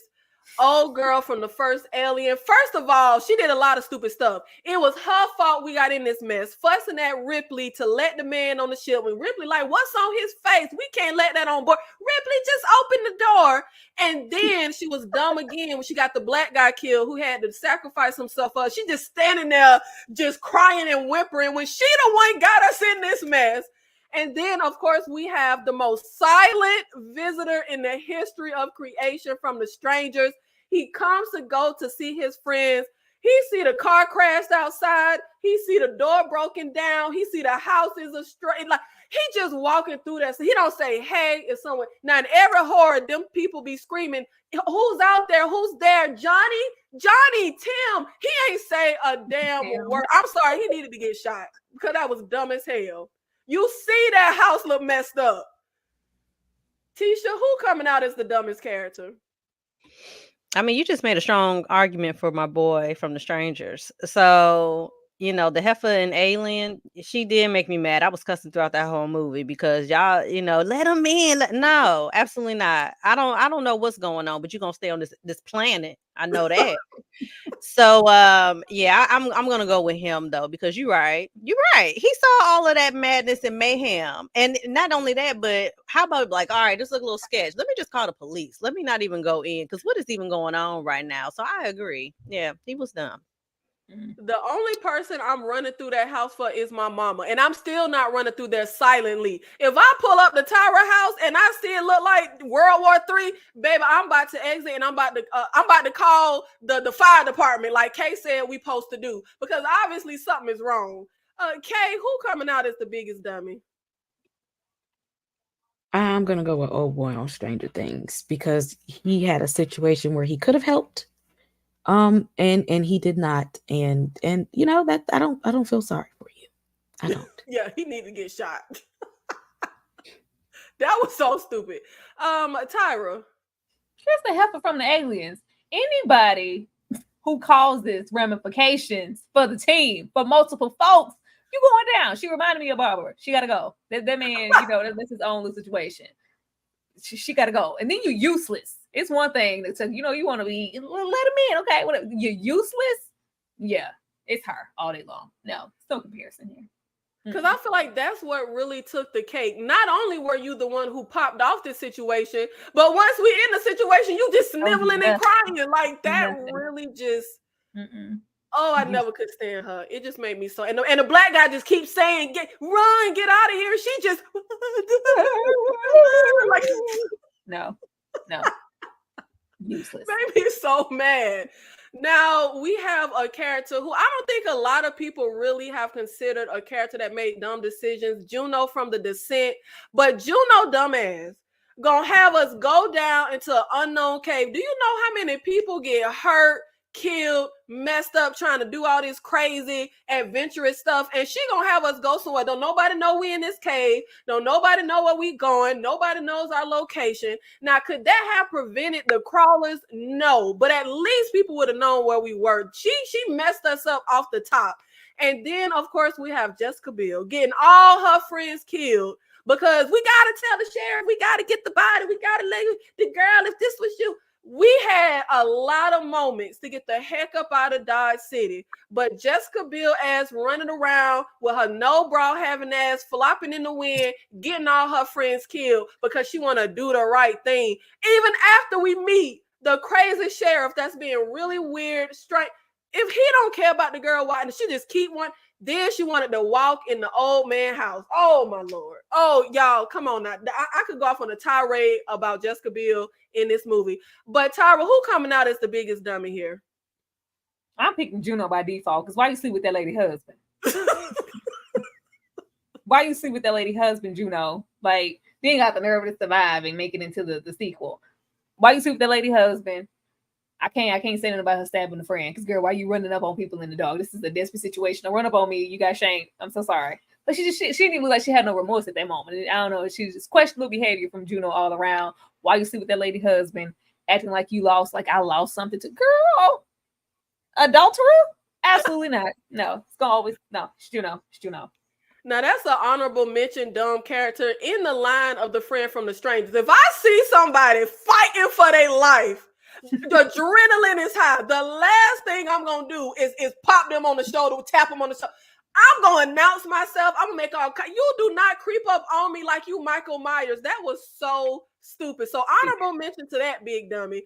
Kay, who you got coming out as the biggest dummy of these two? Well, she made a dumb decision when she slept with that lady husband. So every decision after Now that, what is all again? So I mean, she clearly she has a long line and a long string of dumb decisions. Yep, horrible. Of all the stupid things I said she did, y'all keep talking about her sleeping with that lady husband. That was the first one. You was in the wrong before we even got here. Yeah, exactly. Unscrupulous. And Tyra, I thought you said the people that get everybody killed. Jessica got all her friends and her boyfriend. I mean, it was, but you know, they ain't have to listen to her. They shouldn't even pick up that person on the side of the road. That was a joint decision. This here, why you sleep with that lady husband? No. He's smiling in her face on his road trip, all in his cabin. No. I will say her having an attitude talking about we all lost something. Like, bitch, that was my that line always took me out. That line, you know what? Okay, this is so off horror, but that line pissed me off real bad when Usher made his Confessions album and he said, at least I'm man enough to tell. Nigga, you cheated. Like, what do you mean? At least you man enough to tell me you cheated, bruh. Okay, that ain't even horror. But Tisha, who you got coming out as the Usher didn't make y'all mad when he said that used to piss me off so bad. I got another girl pregnant, you know what I'm saying? But at least I'm man enough to tell you. You should have been mad enough not to get another girl pregnant. Okay, sorry for the time. You know, I'm having flashbacks. I mean, he distracted me when he took his shirt off. To Superstar. I skipped that one. The video distracted me. After he took his shirt off, I didn't hear anything else. No, I didn't hear it. That's fair. Always depend on Kay. That's fair. That's fair. Who you got coming out as the biggest dummy of these two brunettes? I don't. To my subscribers, it's no secret. My hate for Juno, my absolute hate for this character. So I don't care who you put her up against. It's Juno every time. Okay, because not only yes, she's a cheating heifer and a fake friend. Talking about I felt like we could name it together, girl. Go to Hades because I forgot I can cuss. Listen, but then also within the cave system, her continuing to yell her friend's name looking for her. Girl, if you don't shut up the whole time, she just screaming, yelling, hollering, shut up. Okay. That was that guilty conscience. That's why she was yelling for that lady. Right. Please. So get Juno out of here. I did see Jessica Biel in that, but yeah, it's gonna be Juno. If somebody else had been up here, it probably would have been Jessica Biel and wasn't that Texas Chainsaw? Yeah. Mm-hmm. Yeah, it would have been her, but Juno, go to hell. Oh my God. I had to say it. I'm sorry. If there are any adulterers watching us, I do not share the views of the panelists. You should share the views of adults. I ain't got no husband, so I don't care what nobody doing with nobody's husband. Y'all, you can come over to my channel if you like to be an adulterer. I will support you. And now we have the couple from The Strangers versus the entire crew and cast of Covenant. When I tell you, Ellie Covenant, like that is just the dumbest of the dumbest. Every decision was dumb. First of all, oh my, I don't even know where to start. The guy who gets infected and come up on the ship, baby, the lady who in there with him rubbing on his back while the little thing bursting out his back. The man is a goner. Like sometimes you got to leave people behind. The girl who is like talking about infection and locking the girl in there when nothing, like she clearly need to let out. Like you the one had blood splattered all over your face. So if anybody infected, it would be you. The captain being the weakest captain, telling a stranger about the colonists. You don't tell nobody what we got, what our load is. Then the girl who goes off by herself after we done got attacked by an alien in this strange place. She goes so far away. Nobody even hears her scream and get killed. Everybody was stupid. Everybody was a dummy. Tennessee risking everybody's life to get closer to the storm for his dumb ass wife. The whole cast and crew was stupid. And of course, we already know the crew in The Strangers. First of all, Scott Speedman not listening to Liv Tyler when she like something was happening, people was here. Who you know what's going? You know how the men in horror be, child. Just don't ever listen to nobody. Everything was stupid. But the dumbest thing that took the cake for me, they actually made a smart decision to end up setting up that trap. Let's barricade in this closet. Nobody can come behind us. Anybody come in front of us, we popping off. That was a good plan. You popped off your friend. We shouldn't have gave up on that plan just because killing your friend actually proves it was a good plan. Like, that would have actually worked. And I am convinced that them strangers are not even good villains because they can only ever take out dummies. Tyra, who you got coming out as the biggest dummy of these two? You didn't play your case. It's always gonna be the team of dummies. It's just two dummies over here. It was two dummies over here, a dumb couple. This whole team, like, nobody on the crew was smart. Nobody, not one person had any forethought to do. Like, it's gonna always be the team every single time because they made horrible decisions, all of them. No, I mean every decision. Oh, and oh man, it always starts at the top. That captain, when he finds the girl dead and he finds the dang guy, the robot in there, and he see all the, oh yeah, I'm gonna tell you, Captain, come over here, come look in there, stick your head in there, and he just does it. Like, you deserve to die. Like, oh my God, just a big dummy. Tisha, who you got coming out as the biggest dummies? So again, I have not seen Alien Covenant because I'm still getting caught up on the series, the franchise. However, I will say the couple and the strangers, I don't know. I feel bad for them because they did make bad decisions. Tyra, don't do that. They did make bad decisions, but I mean, if I put myself in a situation, I'm like, I'm taken by surprise. I don't know what the hell's going on. So they could have made better decisions for sure. But based on what you described, the Covenant team seems like they just did all the wrong things. And like you said before, these are supposed to be some of the smartest of the smarties in the galaxy. So what are we doing? This is just, Pam and Jim from The Office out, at an Airbnb. I don't know. So I'm gonna go with the Covenant team. And that's the thing that tripped me out with Covenant. They're supposed to be starting a whole colony of civilization. So how did we pick the dumbest people to take to continue on humanity? Like, everybody was incompetent. Like, it really blows my mind. And I will say, with horror movies, it's always situations where it's like, you know what, adrenaline is up, people scared. You may not make the best decisions, but y'all scientists, like, y'all are supposed to be smart. Y'all supposed to be able to think under pressure. And these weren't just, I feel like it's a difference between not making the best decisions and making dumb decisions. They clearly made dumb decisions. And it's a plethora of them. We got somebody else. The lady who had her dumb ass in there with the man who got infected. I'm talking about he seizing, he convulsing, blood splattering. Like, you could baby, this looked like some type of stuff we ain't never seen before. And she trying to hug him, and she if you don't like in that little quarantine room and get going, but she deserved how she died because she didn't get a chance to fight for her life because the other idiot locked her in here. And then we have Bjorn, the husband from Speak No Evil 2022. Now, I did say I do not think this couple was as big of an idiot as people made them out to be. I felt like Bjorn was the real villain. He got his family killed. He was a dummy on top of a dummy. His wife came to him and said, look, I don't feel right. I want to go home. He gonna tell her it's just a few more days. Like, it's just a few more days. Yeah, a few more days till y'all dead, you dummy. Y'all, look, whoever you marry could be the difference between life and death. You hear me? Tyra, who you got coming out as the biggest dummy here? It's gonna be the alien folks. You should have put some other people in here.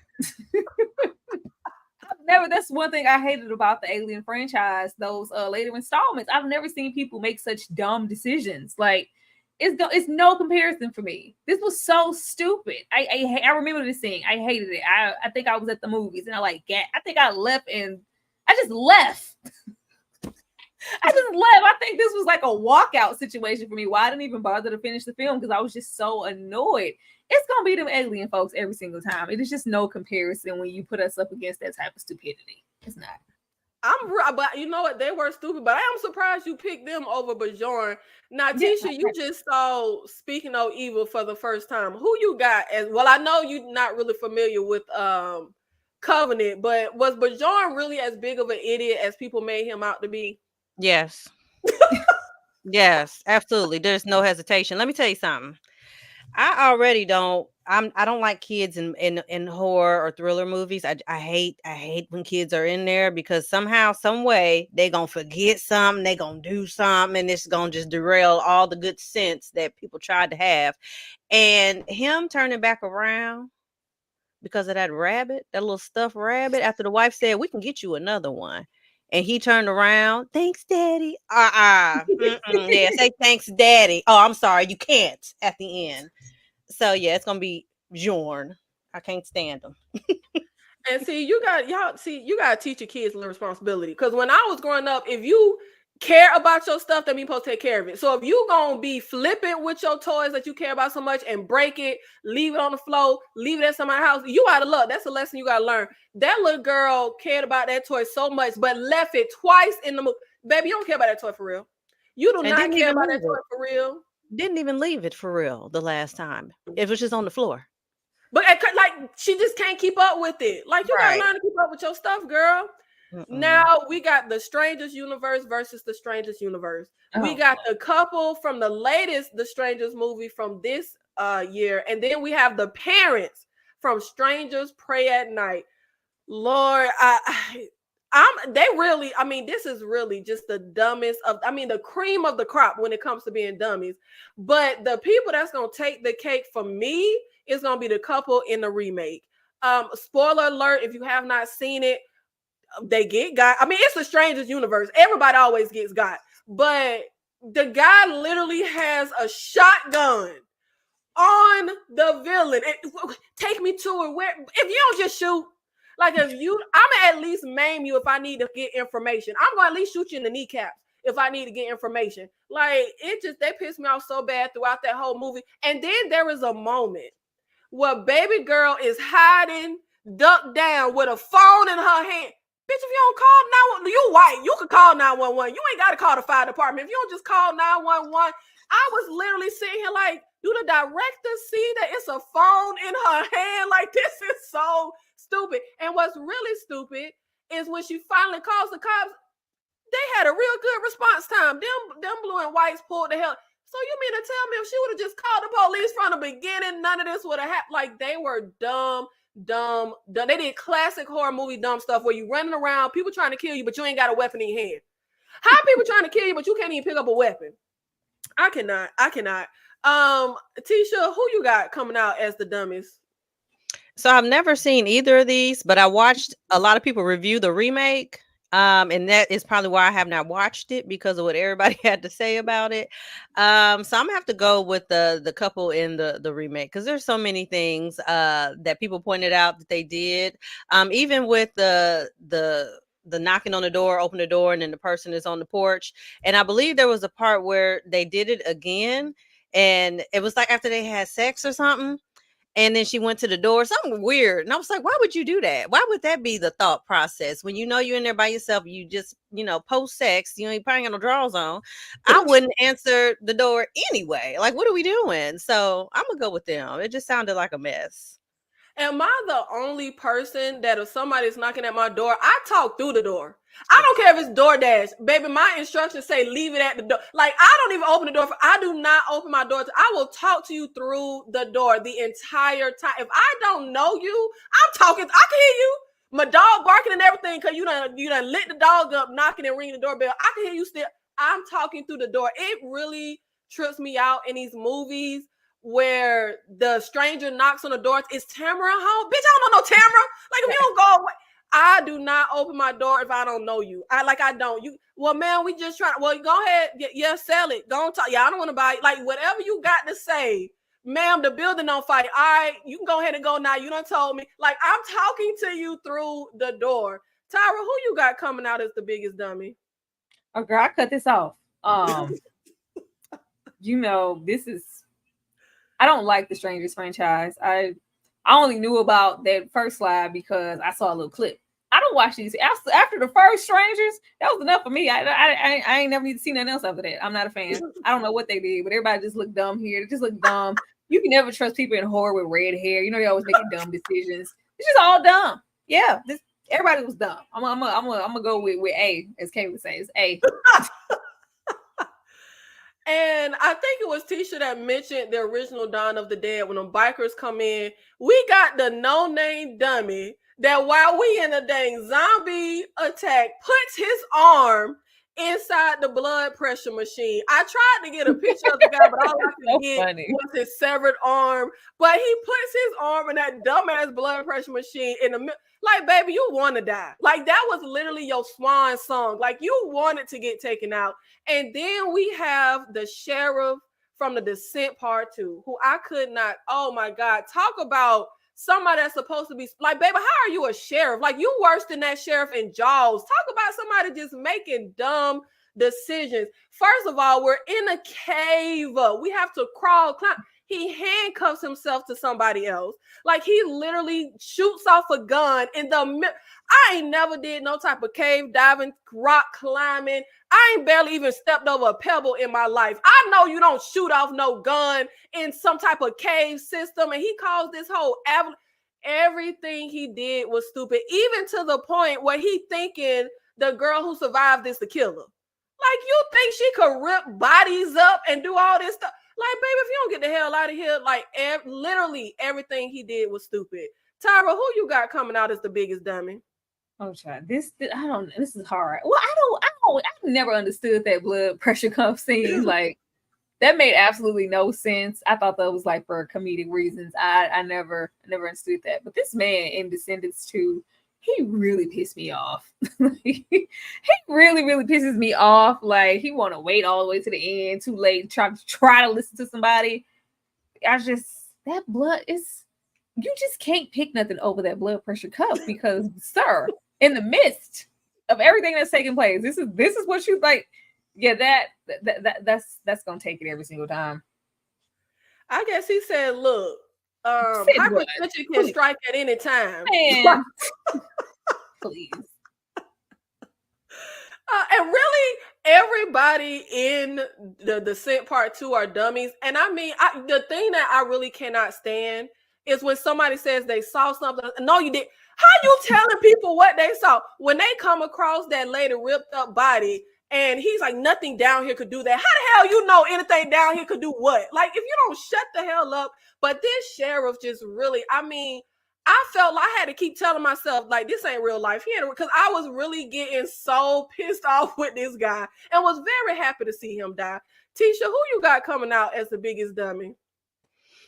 I would probably go with the blood pressure machine, only because it's been a while, like a long time since I've seen The Descent 2. So I don't remember all the things, but I just watched Dawn of the Dead, so it's fresh in my brain. Because I remember playing that part back and like, was this an accident? Like, why? Because the way the slip in of the arm into the machine, it was very like, what is going on here? It's like, why did that just happen? So I'm gonna have to go with the blood pressure because why was that the train of thought? But yes, the sheriff was awful. And as you're telling it back, I'm like, I do remember me being real pissed off at everything that he was doing, but I don't remember it enough. So I'm gonna go with blood pressure. And that blood pressure guy was like, and the thing that really be taking me with stuff like this is what do the crew be thinking as they film the movie? Like, do you think it makes sense for this man to be checking his blood pressure? And of course, the franchise that keeps on giving when it comes to dumb characters. But I will say, this actually did not make sense for me from a writing standpoint. Charlize Theron character in Prometheus came off very cold, like calculating, intelligent. She was the only person with good sense when the infected guy was about to come on board. Everybody, like, she was the only person, like, hell, she was the Ripley. We can't let that thing on board. To have her go from that to not having the sense that a 4-year-old would have to get out of the way when a huge giant thing is literally falling in one direction. And again, as we're filming the movie, they even give us a wide shot. Like, oh, y'all don't know how stupid this is? Let me give y'all a wide shot so y'all could really see how she could literally just move out the way. That pisses me off so bad. And of course, we got the man who if he don't do nothing else, he gonna suffer in a horror movie. We got Justin Long, Derry wanting to look down the chute in Jeepers Creepers. Tyra, who you got coming out as the biggest dummy here? I just can never forgive him for looking down that chute. It's gonna be the one time where I'm gonna have to leave that Alien franchise, and that was completely idiotic, especially with her being presented as such an intelligent character. But him looking down that chute, expecting little Trish to hold him feet, like he wiggling, doing the most. Like it was just, if you feel like, oh, I feel like somebody, it looks like it's something suspicious. He dropped a body down there. Like people always trying to go investigate. Like, why? Keep going. I'll be eating you. You're next. Like, who told you to go down there? Nobody told him to go down there. Then he got nerve enough to fall. Then he's lingering. Look, this was just an all-around dumb decision, and I can never forgive Justin for that. No, absolutely not. Yeah, I don't understand the need to investigate. I am not Odafin Tutuola. I am not Elliot Stabler. I am not here to investigate anything. And my thing always is, what you gonna do when you find something? Like, you talk about wanting to investigate, but what are you even going to do? And I literally I've rewatched this movie a ton, not the franchise. The franchise is terrible, but I rewatched this first movie a lot, and I literally always try to figure out, did the creeper have them in his sights before or after this shoot? Like, we know he came up behind him. Don't give him no help. That's what I always give him no help. Because as soon as we rolled up, then he was like, you know what, them drawers kind of smell good. Let me go on and eat that. It was after. It was always after. Well, who you got, Tisha? I know you're not familiar with Charlize Theron. And that's the thing with Charlize's character, Tisha. It's not even just, for me, you cannot set up a character that comes off like smart, good, and even under pressure, she made a good decision to not let that infected guy come on board, to have her not get out the way of the thing falling. But who you got coming out as the biggest dummy? I know I defended my boy Derry earlier. However, I will also be able to say, I can contradict myself in this moment and say, Derry, yeah, like, why? Just mind your business. Like, y'all was already in that raggedy car that barely was even making it to where y'all had to go. Like, that was the worst decision ever. And I always feel like the creeper ended up picking Derry because he had to burn down his little trophy case, in a sense. And Derry was the last person to actually see it before it got burned. So I feel like that's why he took his eyes. So, I mean, he just kind of put himself in harm's way.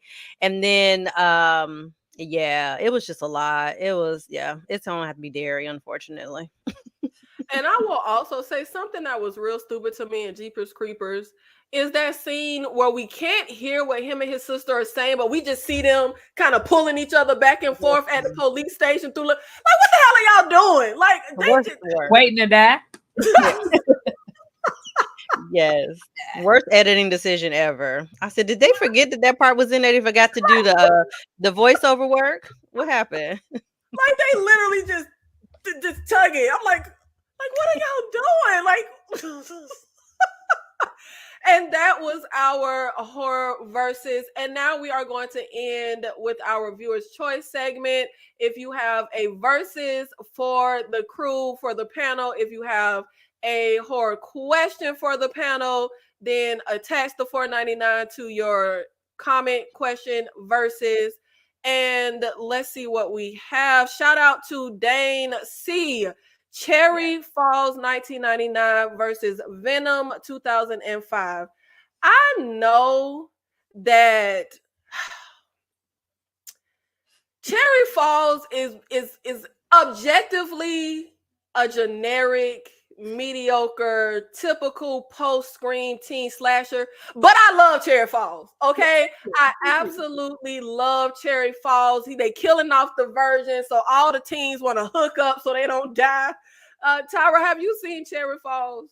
Of course. I love Cherry Falls. I love the subverted, like, no, we killing all virgins. Oh, we got to get it in. We got a whole hostel of folks just getting it in because they want to live. Like, even, the predictability of it, it's just something really nostalgic and unique about Cherry Falls. It sticks out to me, because you know how I feel about them 90s, child. You already know. You already know.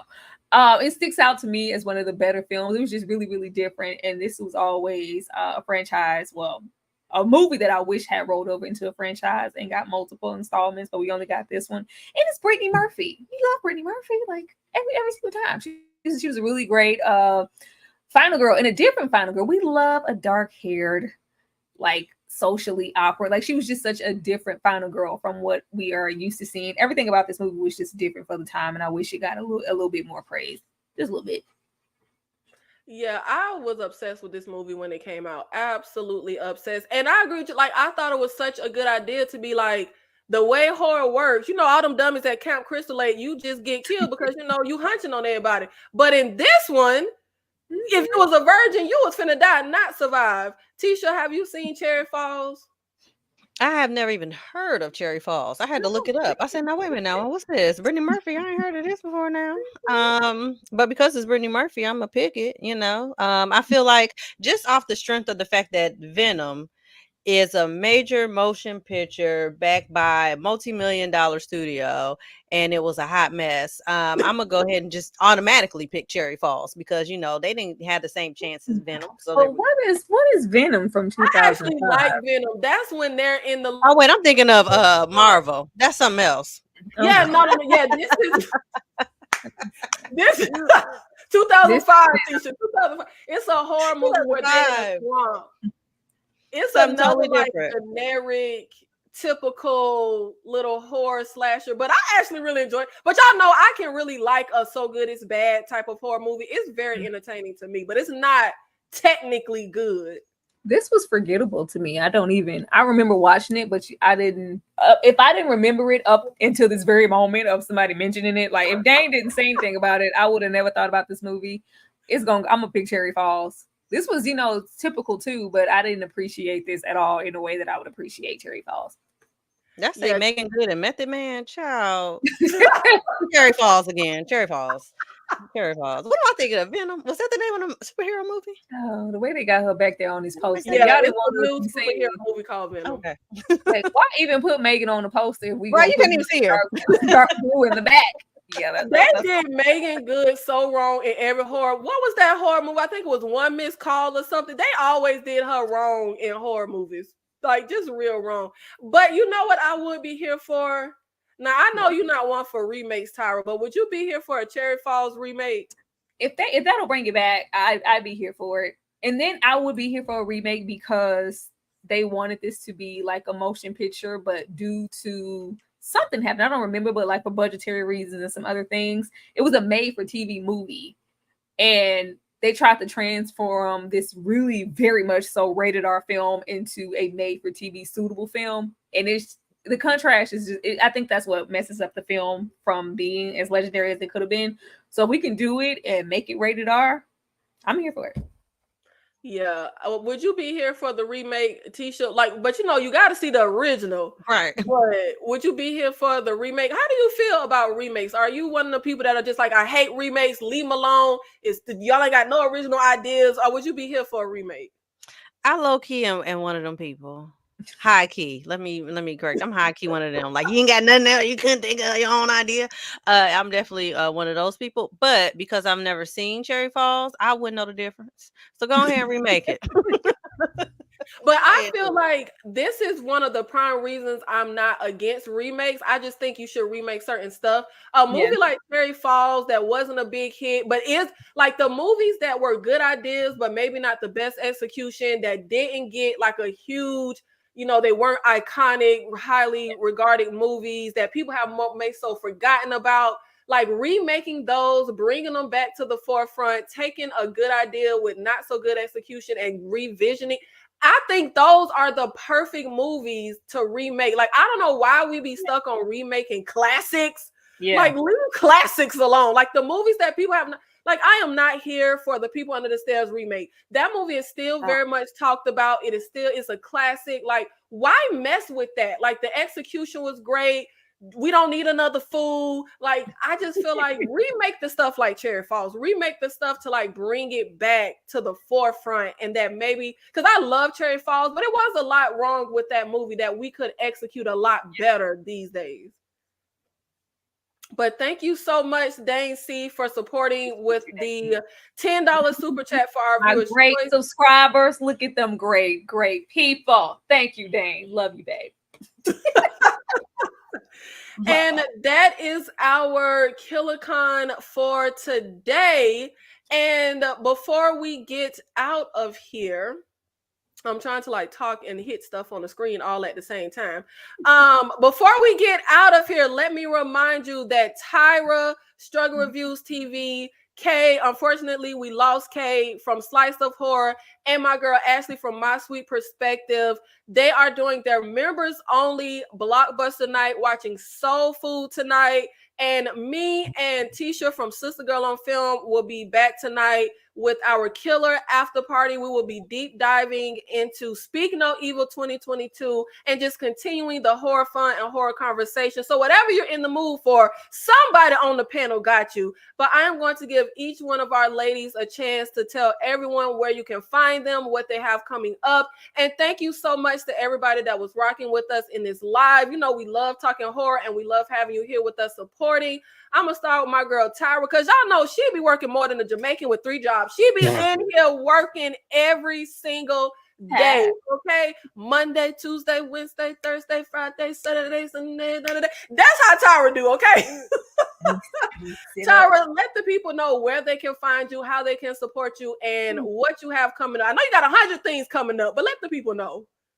All right.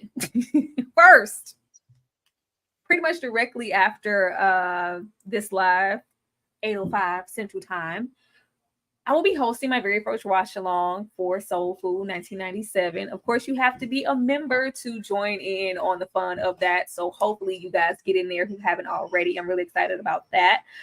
Tomorrow, I will be hosting Fight Night, $1 Million Heist. That's available right now on Peacock. Kevin Hart Situation, episode 4. I'll be discussing that. Not too late after that live, same day, Sunday, we will be discussing 3 Women, a show available on Stars. Baby, it's a lot to talk about there. If you're into, full face frontal nudity, check the show out. I was here for it, okay? Check it out. Monday is a retrospective of Insecure. We started last week, and Monday will be episodes 3 and 4 of season 1.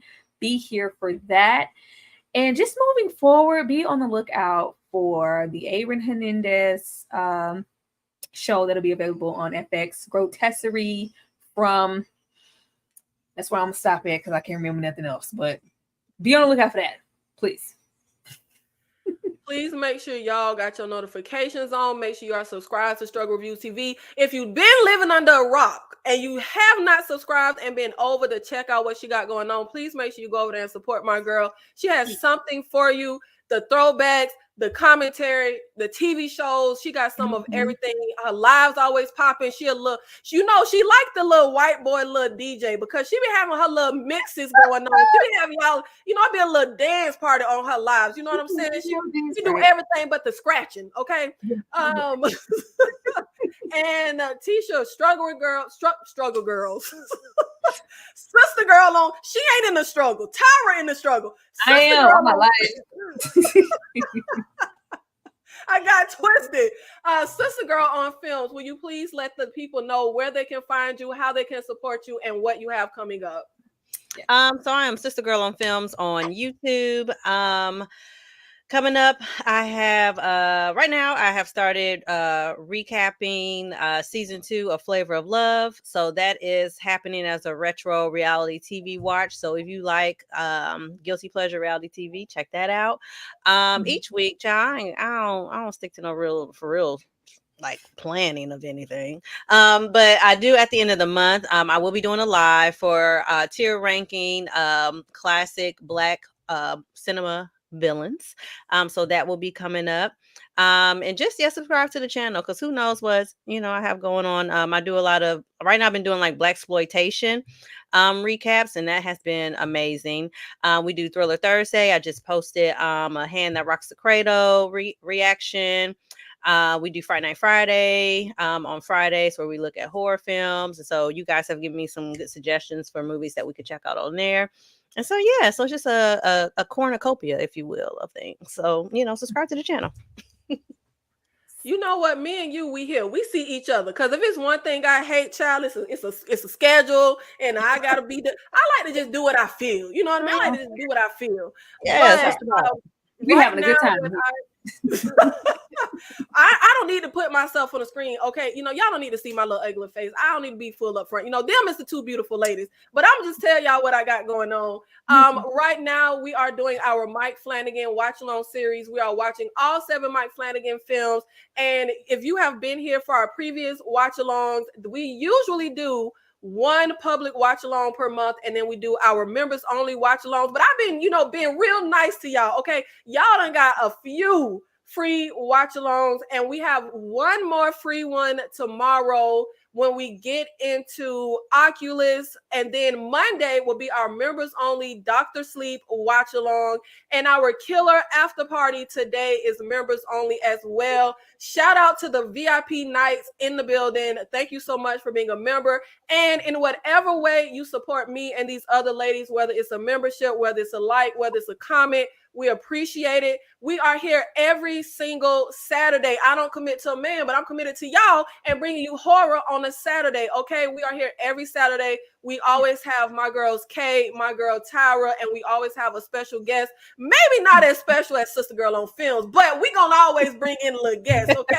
to give y'all some great content.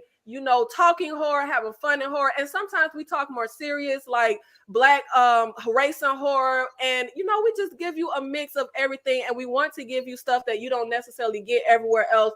Dane be talking about I be all in the red box crates, but yes, because I like to talk about the movies that not everyone talks about, because everybody talk about Freddy, Jason, and the Chuckies. It's so many great horror movies out there. If you haven't checked out Cherry Falls, I think that is worth the watch. And we will see you in the next one. Thank you so much for being here to support. And hopefully wherever you go after this, you will either see Tyra, myself, or Sister Girl on Films. But y'all, we will see you in the next one. Thank you. Okay, we gonna run that back. That wasn't the outro. Okay, one set. Players mess up too. Okay, players mess up too. Goodbye.